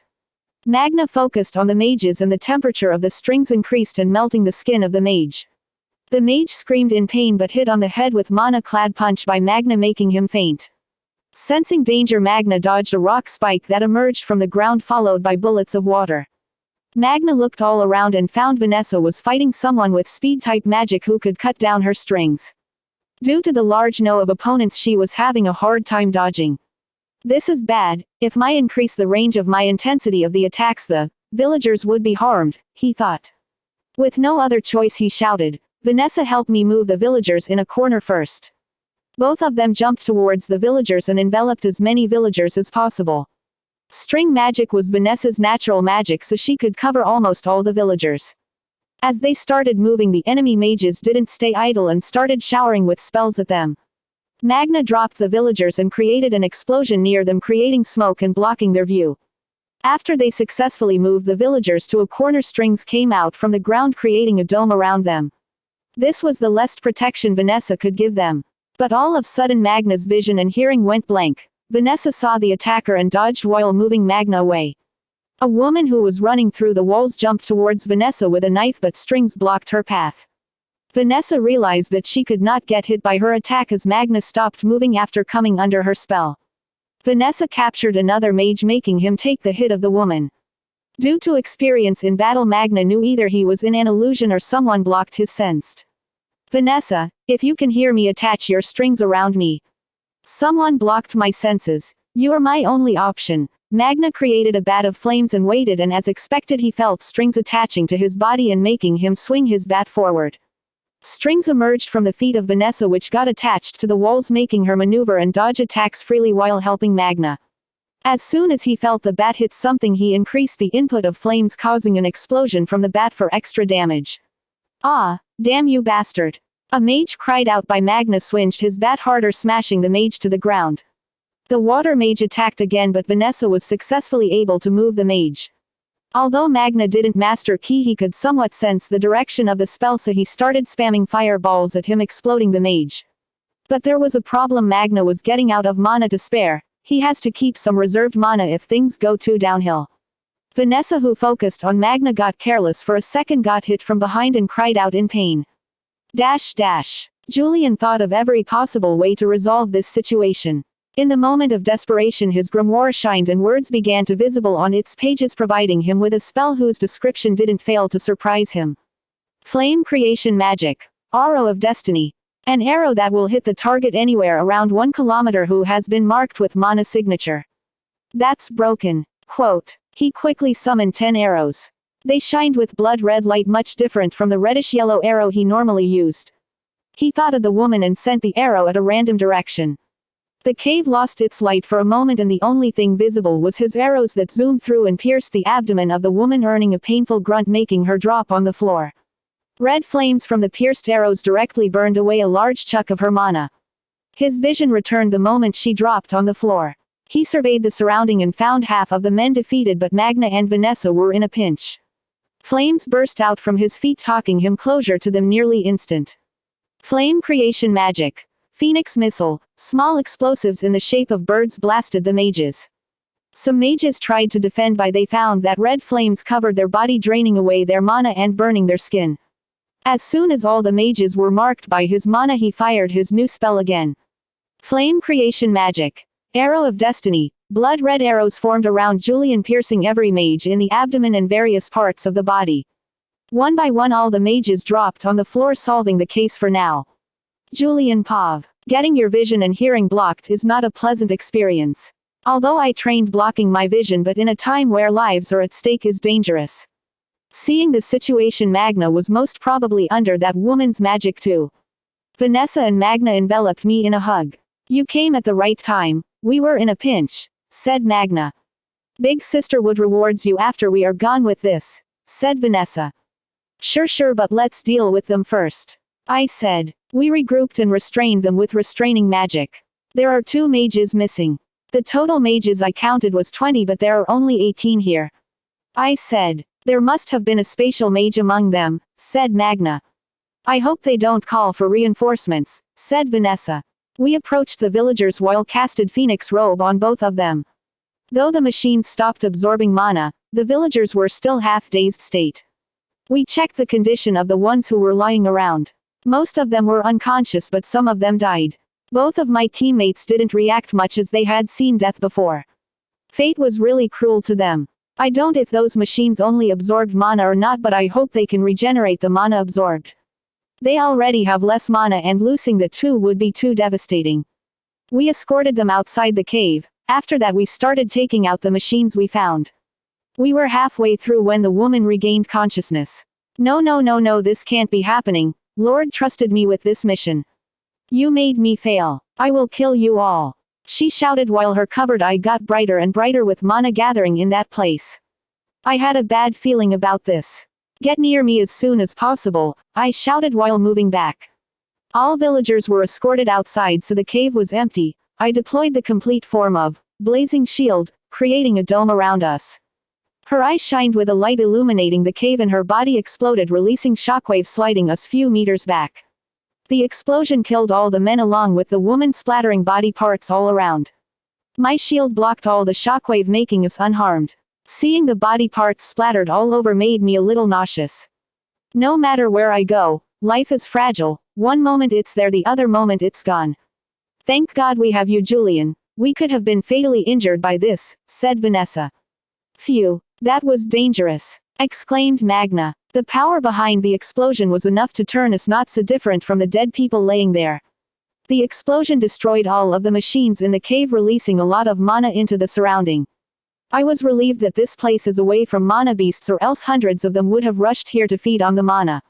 The woman who committed suicide most probably was thoroughly brainwashed. That I was a bomb used to prevent information from leaking, I thought. We ran out of the cave before it collapsed, as the walls were destroyed by the explosion. As soon as we came out, the cave collapsed. The loud noise of explosion managed to unfazed many villagers, who began panicking. We controlled the panic and the villagers were all escorted to their homes. Still, the village was under an illusion from outside, so we searched the entire village and found an artifact which was producing the illusion. We took it for further investigation. We stayed the night helping the villagers and began our return journey next morning after some magic knights came to take the machines and investigate the collapsed cave more. We slept in the forest during the night with taking turns while guarding. Vanessa's magic created a comfortable place to sleep. I wonder what information they knew for them to give away their life rather than fall in enemy hands, said Vanessa while flying. Either they were brainwashed or their devotion for the so-called Lord was so high that they would give away their life, I said. A weird cult emerged out of nowhere. I hope the higher-ups take this matter seriously, she said, with Magna agreeing with her. We returned to the base in the morning of 3rd day and wrote our report together after cleaning ourselves. Like this, my first major mission came to an end. Yami took out his communicated and contacted with someone. Yo, Mushroom Head, it's your favorite captain. I have a report that needs to be discussed with Julius. Somewhere in an abandoned temple. A golden-haired man was standing near a stone monument. On the monument a pattern was carved with small holes at various places. A portal opened near the man and two people dropped out of it. "Seems like you failed," the man said. "Forgive me, Lord," the black bulls interfered, said one of them with shaking voice while describing the people who entered their site of operation. While the other one didn't dare look into the man's eyes. "We would take any punishment you give." The man in question smiled and said, "I forgive you, it's nature of humans to make mistake after all. Humans cannot be perfect. Ensure that this never happens again." "Yes, my lord," both of them said jointly before teleporting away. The man moved closer to the stone and muttered, "So the four-leaf boy is already interfering in our mission. To be able to attack when senses are blocked. Seems like Yami has trained him well." He took out a stone from his pocket and placed on a hole in the monument. As soon as he did that, he could feel that the mana inside him became more denser. "The time is approaching, we will have our revenge soon." In the evening, I recalled my fight.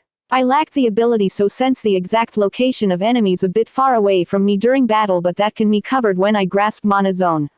What I currently need to do is increase my speed of production of red flames.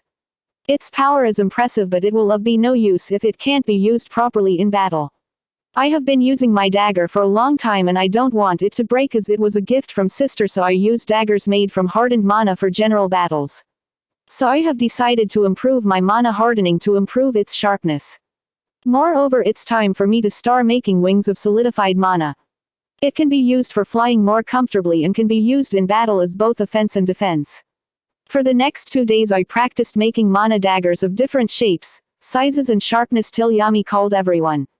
Wizard King was impressed by our team's last mission and finally awarded us 3 stars for our contribution after a long time, Yami said by holding a star. "Yay!" shouted everyone with excitement. Although we all were lays around a lot, but getting formal day of rather than mission at the back of our head was different feeling. He put the star on the wall, which had small stars decorated, and the star was absorbed into it. With this we have negative 35 stars. How much damage do they even do to get negative stars? I thought. You know what that means. No work today, enjoy yourselves, said Yami while setting out maybe to gambling again. Wait for me, Captain, shouted Magna as he followed Yami. Same as always, Finral opened the portal for them to teleport. Sigh. When will they learn not to waste money? Finral had something to do in the capital, so I asked him to buy me a communication device from the Magic Knights headquarters. It costs 50k yules for the Magic Knights, while almost 150k for normal people. Still, 50k was almost 10 times my income, but I had a lot of money saved over the years, so it was affordable. If you say that I am contradicting my word about waste of money, a communication device was not waste of money. So Vanessa Nay-san, where is my rewards? I asked Vanessa. I somewhat already knew what she would bring. Phew, I thought you forgot about it. Don't worry, I have it ready. Wait a minute, I will bring it, she said before going towards her room. After some time she returned with an bottle. This is the most expensive wine I have. I haven't even opened it yet. I am giving you the first opportunity to taste it, she said. Everyone had something they liked a lot for which they would forget everything. For example, Charmy's food. For Vanessa it was her wine. I tasted the wine and it was really the best wine I had ever tasted. Seems like you liked it, she said while filling a glass for herself. Don't drink too much or you would waste your entire day, I suggested, as when she starts drinking she keeps on drinking and ends up sleeping the entire day. I went to my room and brought a books and showed it to Charmy. It contained different cooking recipes I collected from the towns and villages I visited. For Mila? Asked surprised Charmy. Yes. Charmy was very happy getting the recipe book and immediately started cooking. Rest of the Black Bulls started helping her to make the work faster.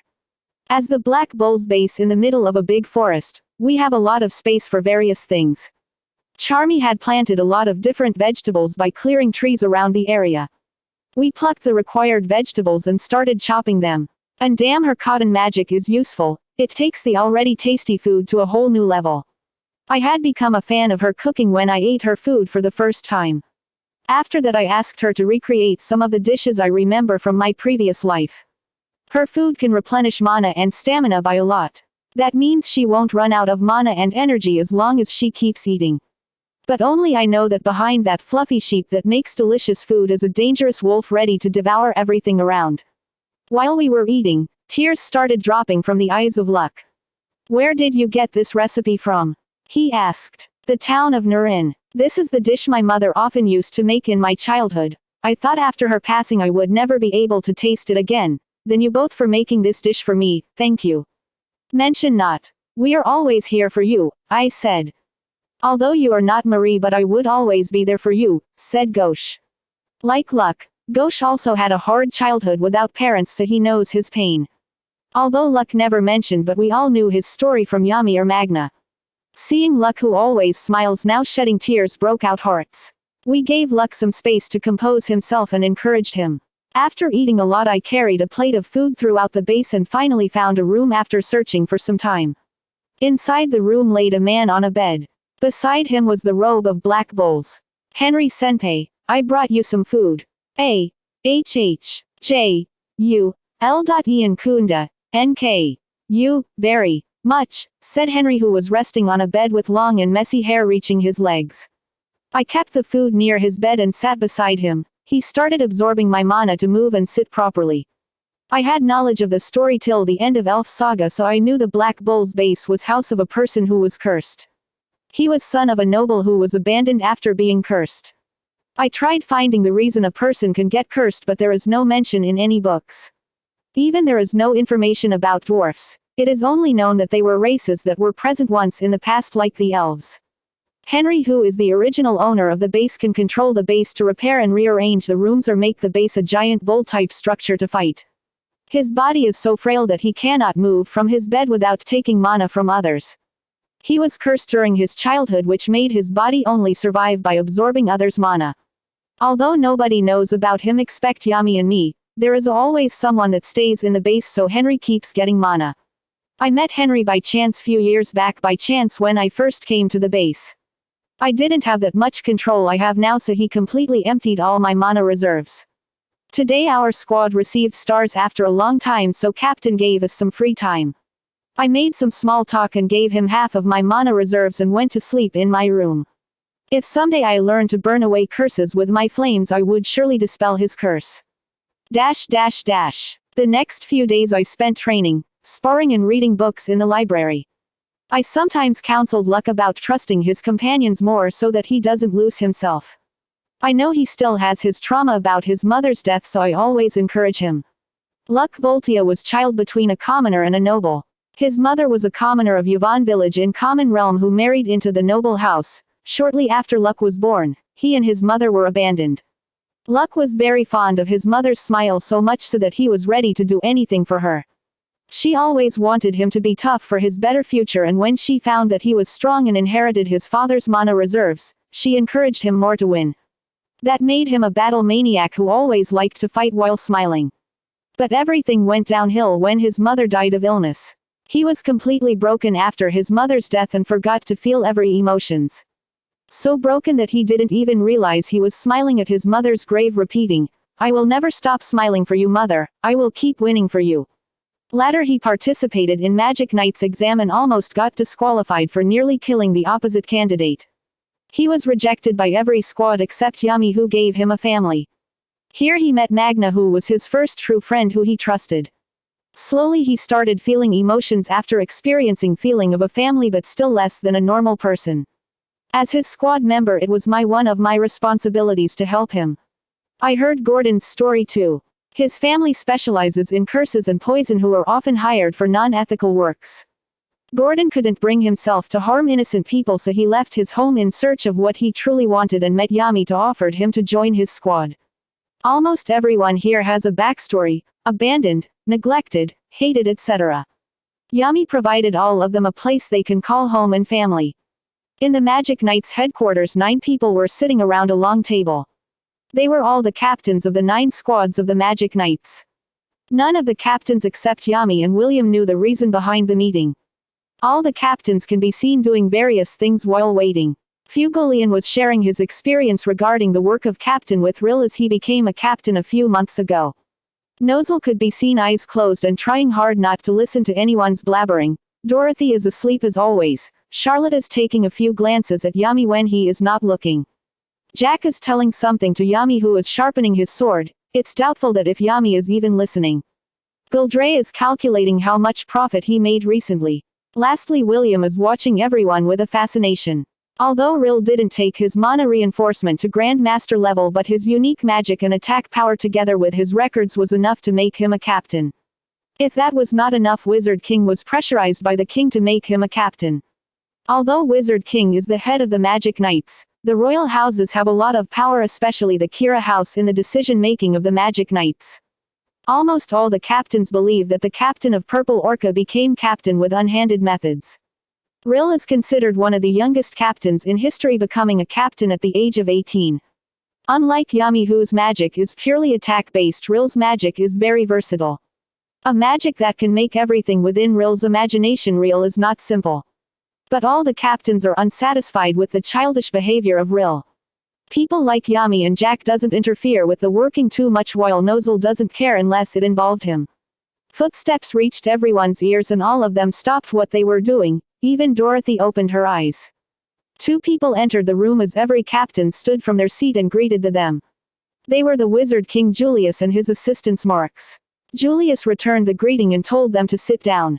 The meeting started with every captain giving information on major happenings or development plans. The main reason behind today's meeting is regarding something Yami's squad found. Julius looked towards Marx. He nodded and started a projection on which a strange machine was described. This device can absorb people's mana and vitality. Moreover, it's found that it decreases the rate of mana regeneration by a lot for a period of time. In the recent mission, the Black Bulls figured out the reason behind the disappearance of people of a village. He kept described all the findings and finally ended with the report of the suicide. Gildray criticized the Black Bulls for not capturing them alive, but Yami didn't bat an eye to him.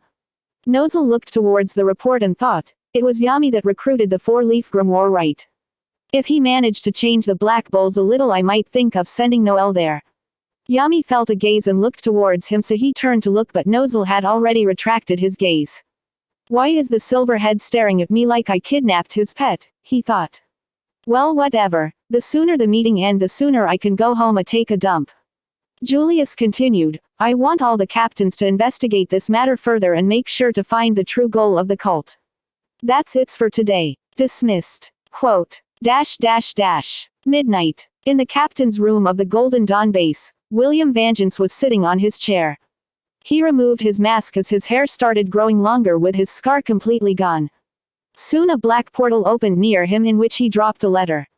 On the other side of the portal, a curly ashen-haired man who had two long scars on his face opened the letter.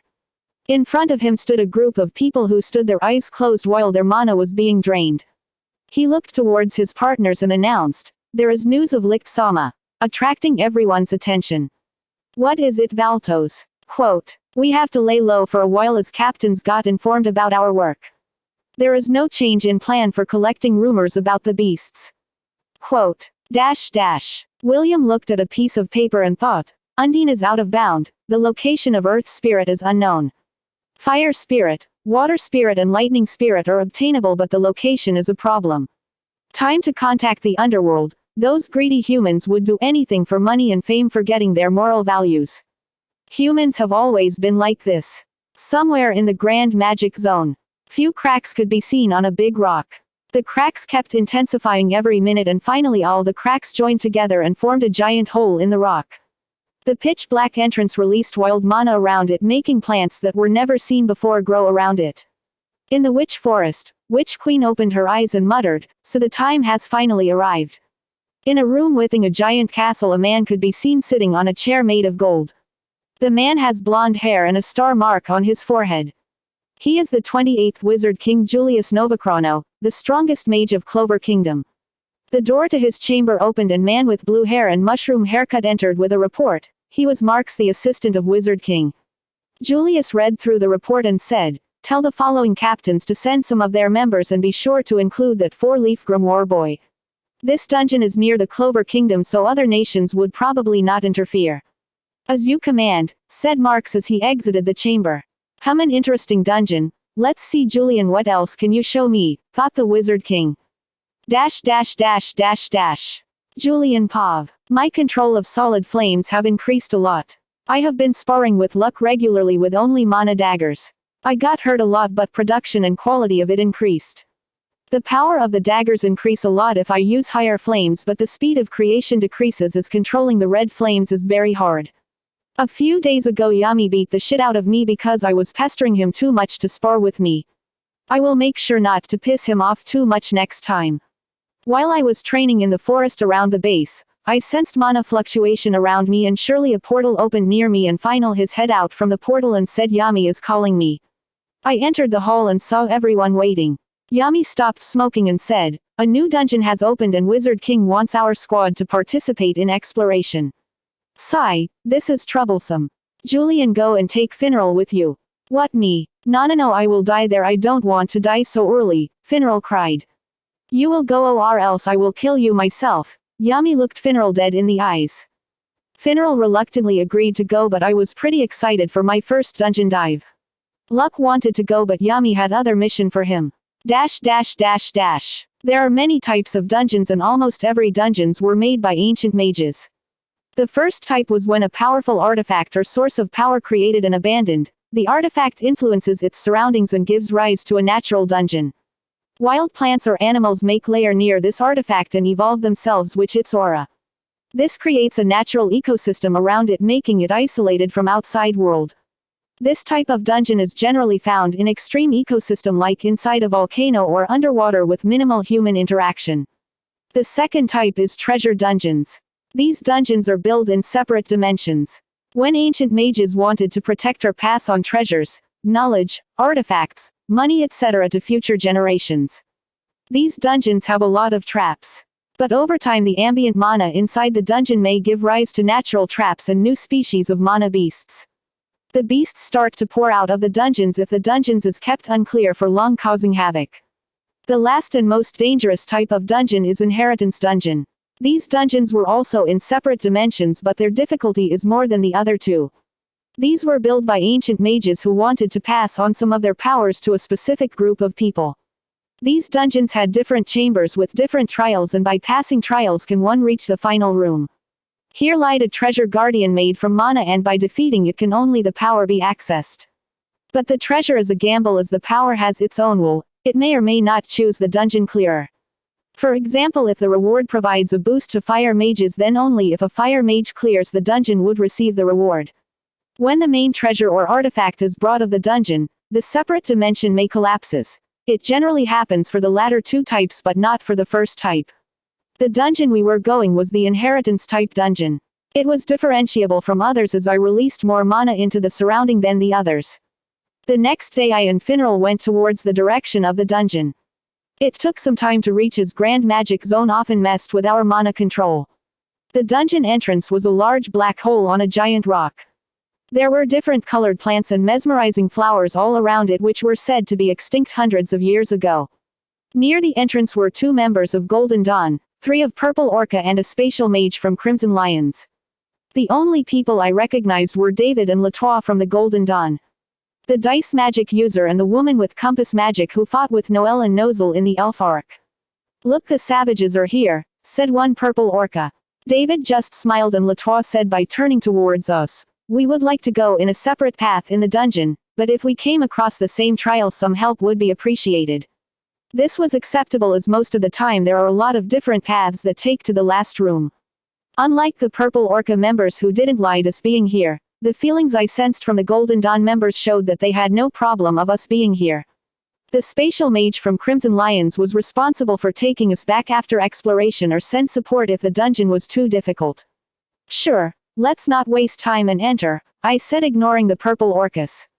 But what we didn't realize was the entrance closed when we entered the dungeons. The mage from Crimson Lions panicked and sent emergency signals to the nearby squad.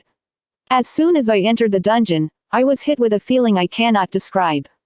I felt like there was something in the dungeon I had to get. There was a slight pain in my eyes which I ignored as this can be effect of the dungeon. Inside the dungeon the scene was nothing less than spectacular.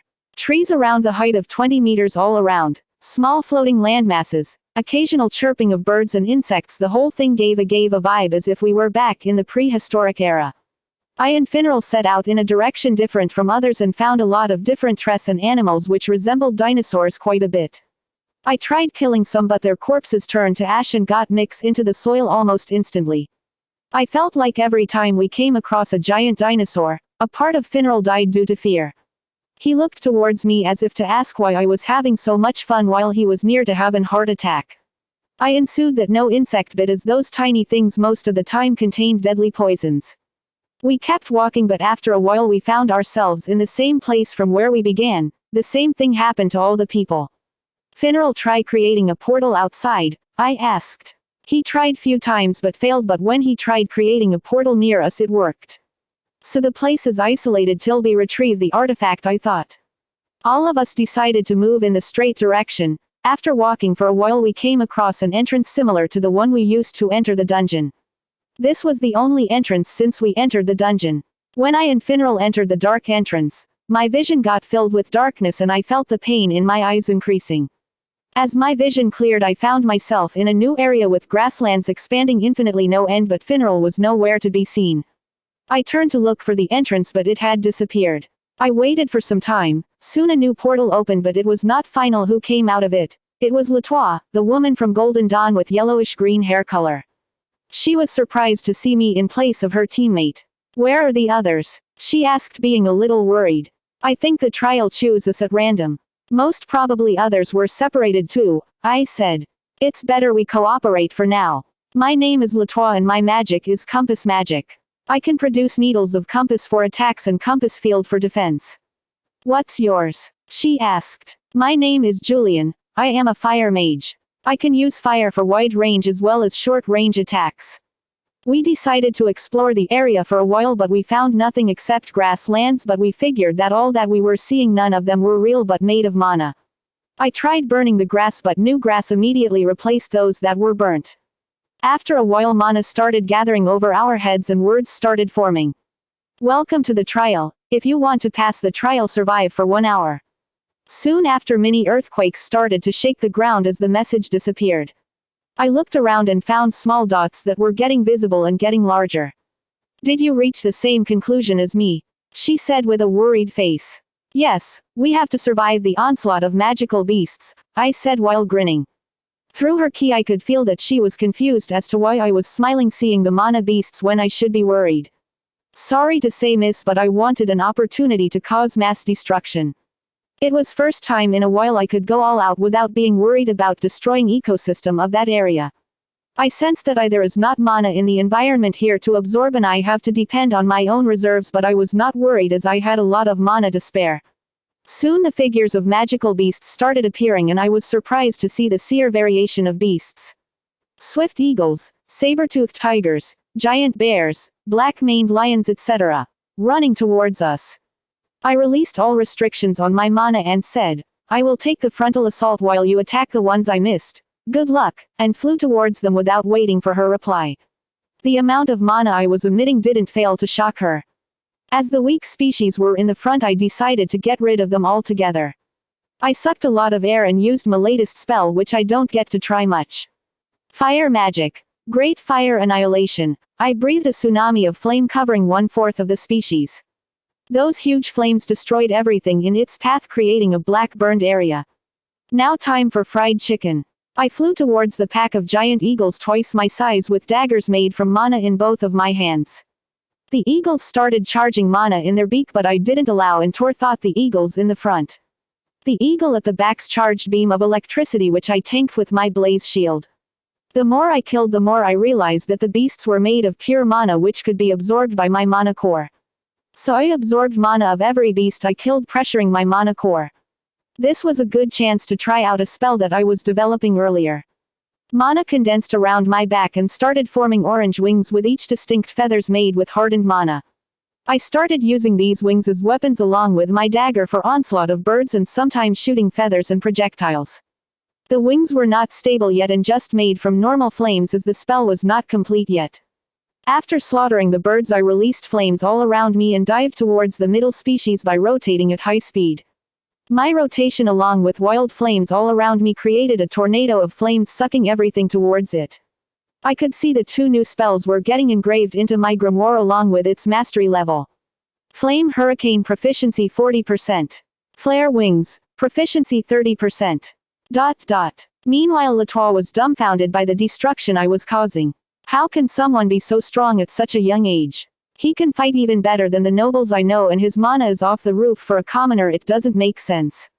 Seems like I underestimated him too much, she thought as she stabbed a needle into a beast. The tornado of fire wasn't enough to kill the middle tier beasts. I concentrated on the daggers on my hands for few seconds, turning them dark red, giving them corrosive effect, and started my onslaught. It continued for about 15 minutes to kill all low and medium tier beasts. But the high tier beasts didn't attack me during the slaughter, as if waiting for me to get tired and jump on me altogether. I knew that it was time to get serious. I flew away and created some distance from the pack. But I was soon showered with various range attacks by them. I charged my attacks with higher flames while dodging their attacks. After all the preparations were complete, I made tons of slashes of different sizes while charging towards them. These managed to critically hurt most of them. Some beasts knew dementalization, so they took more effort to kill than others. I created a flame tornado to gather them in one place and use the spell eruption, covering as much distance as I could. This caused a large-scale explosion, killing many of the ones near me. I continued my slaughter. I didn't go unharmed, but the injuries were minor and not enough to slow me down in any way. The claws of dark-maned lion, the horn of the 3-horned rhino, and teeth of the saber-toothed tiger were some things I had to be constantly wary of. A 10-legged spider shot its webs towards me. I dodged it and pulled the spider with the web and slammed it against the wyvern that was about to shoot a projectile from its mouth. I sidestepped as lion struck with its claws the place I stood. A ball of red flames condensed in my hand, which I threw in its mouth. Flame magic. Exploding thorn. The ball of flames exploded in its mouth not before creating a multiple spike that stabbed its head from the inside. The slaughter continued. I realized that time was almost up, so I returned to my initial position while using Phoenix Robe. It was fun letting loose and fight without the worry of destroying everything. The stronger I become, the harder it gets to control my urge to cause destruction. I had found that everyone had some of their character traits matching their magic attributes. For example, wind-type users are usually calmer than others, which fire-type users liked casing destruction. I looked towards Latour and found that she was having difficulty fighting some middle and a few high-tier beasts. I purposely left her to make her understand the power difference a bit. Meanwhile, after pressuring my core and continuous absorbing pure mana, my mana core upgraded to solid yellow, just a few steps away from silver core. My total mana reserves increased again, but for some reason the pain in my eyes increased. After the 1 hour time, all the animals alive disappeared into thin air and the area returned as it was before starting the fight. She had a lot of injuries with scratch marks all over her clothing. Had fun? I asked jokingly. Like hell I was having fun. For a moment her calm attitude completely changed. She controlled herself and started speaking. I know I am weak, so without you won't have survived the horde of magic beasts. You have my gratitude. I nodded and casted healing spell on her, making her. I didn't hate nobles like who knew how to behave properly. Healing her injuries made her have more grateful towards me. Congratulations for passing the trial. Please enter the next chamber. Words formed in front of, followed by a portal opening near us. Going through the portal gave the same sensation when I entered the dungeon, with darkness all around. With the clearance of vision I found myself in a long dimly lit hallway with torches all around. I looked behind and saw Latour looking around. This concluded that at least we weren't shuffled again. I was not so worried about Finral, as he could escape danger with his spatial magic. When we decided to move ahead, the torches lit up one by one with an eerie blue light. I don't know why, but this place gave me a bad vibe. And it came to be true, as on the way we saved various skulls of animals and humans with broken armor and weapons. I had a feeling that I was being constantly watched, but I could sense no trace of any living being. There were various drawings on the walls, but most of them were destroyed. Some were clear, like 2-winged figure fighting, one pure black and one pure white. Another figure I could infer was a lot of people bowing to a floating figure who had the head of the figure fighting previously near his legs. There were symbols I felt like I had seen before but couldn't remember properly. I always had interest in the history of the world, so seeing these inscriptions were fascinating. Unfortunately, I don't have a cheat like photographic memory to memorize them for studying Ladder 1. Latois stepped onto a block on the floor which exploded, but my shield activated almost instantly, saving her. Similar things happened more as we traveled. There were arrows, explosives, pits with poison spears, illusions etc. were thrown at us. Based on her reaction, she was not doing too good, as this trail was harder than the first one. She threw up once when we were under a trap that shook us mentally. I waited for her to balance herself and chug a tube of elixir she brought. I was surprised that it didn't get broken till now. After walking for a while the path opened to a large chamber. But the area was even more darker than the path we came from. Like previous instances, the path behind us got closed. I noticed that there were 2 other groups were already waiting. I focused on the left and saw Finral and David with seemingly no injuries. Not even a scratch. Did they even go through a trail? Finral, I called out. Ah, Julian, you are safe. I was so scared I thought I would die, Finral said with tears in his eyes. We received a trial to survive an hour in onslaught of all sorts of arrows. This guy saved me by creating a portal around us to let the arrows pass through, said David by pointing towards Finral.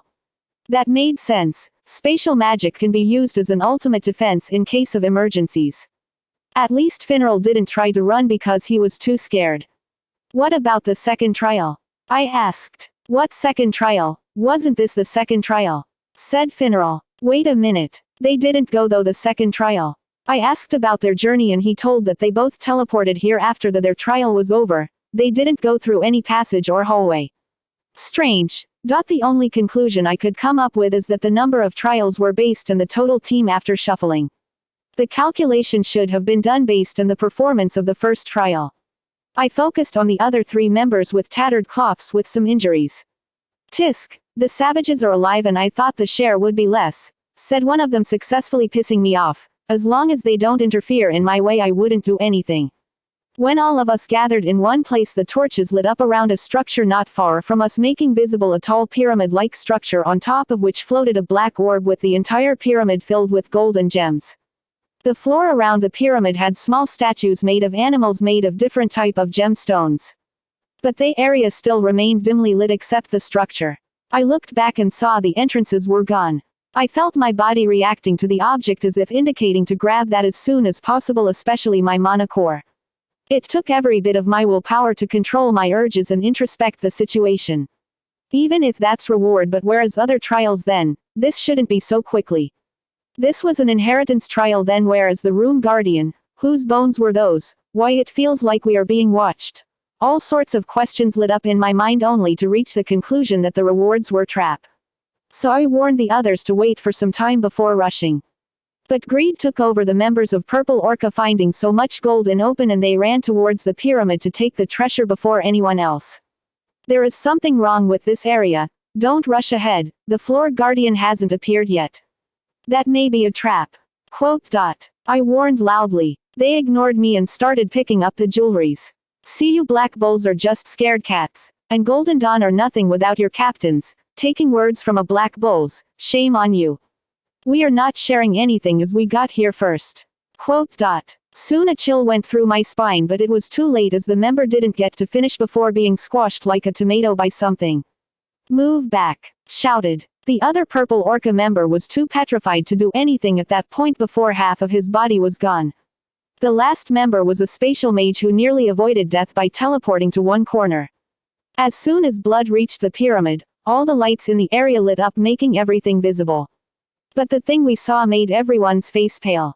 Bones and disfigured bodies filled the area, along with that thing that killed 2 members taking his head out behind the pyramid.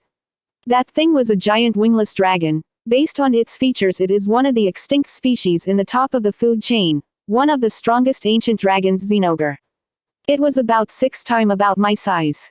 Hard scales running from head to toe with 2 horns on its head with fur around its body. Large fangs coming from his mouth and a spiky mace on the end of its tail. 2 slanted eyes that could look to your soul, standing on 4 limbs with big blood-filled claws with purple lightning cracking all over its body. That thing was the treasure guardian. It opened its mouth and did the thing I feared the most. It released its mana pressure. The pressure traveled like an impulse, covering the entire area, halting everyone's movement. The sheer amount of pressure it was releasing induced primal fear and made Latois, David and the Purple Orca member faint on spot, clutching their head. Finral and I were on our knees while Finral was almost unable to breathe. Based on the intent behind the mana pressure, it wants to kill every single one of us. For the first time in this new life, I saw death and my entire life flashed in front of my eyes. Sense of powerlessness, crisis, frustration filled my entire body. I did everything in power to stay awake from the pressure. Only its mana pressure is enough to petrify my movements, and if it attacks we will be killed without retaliation. Damn it. What is the use of all the training if I am unable to do anything in the right time? I didn't want to die because of weakness. I got a second chance in life. I won't let it go to waste. I have to move, I have to attack, I have to kill it. I will do everything to survive. With this determination filled my eyes, I deployed my complete willpower to move. I will not bow to you. I wouldn't die here. A mere monster would not stop me. The determination to live and willpower combined to fit the final puzzle piece and completed my mana pressure to take form. A dark red mana pressure spread out around me and countered its pressure, forming a figure of a dark phoenix behind me releasing a cry. The pressure released from my gave Finral chance to breathe. I looked at the monster in front of me as I prepared the hardest battle of my life so far.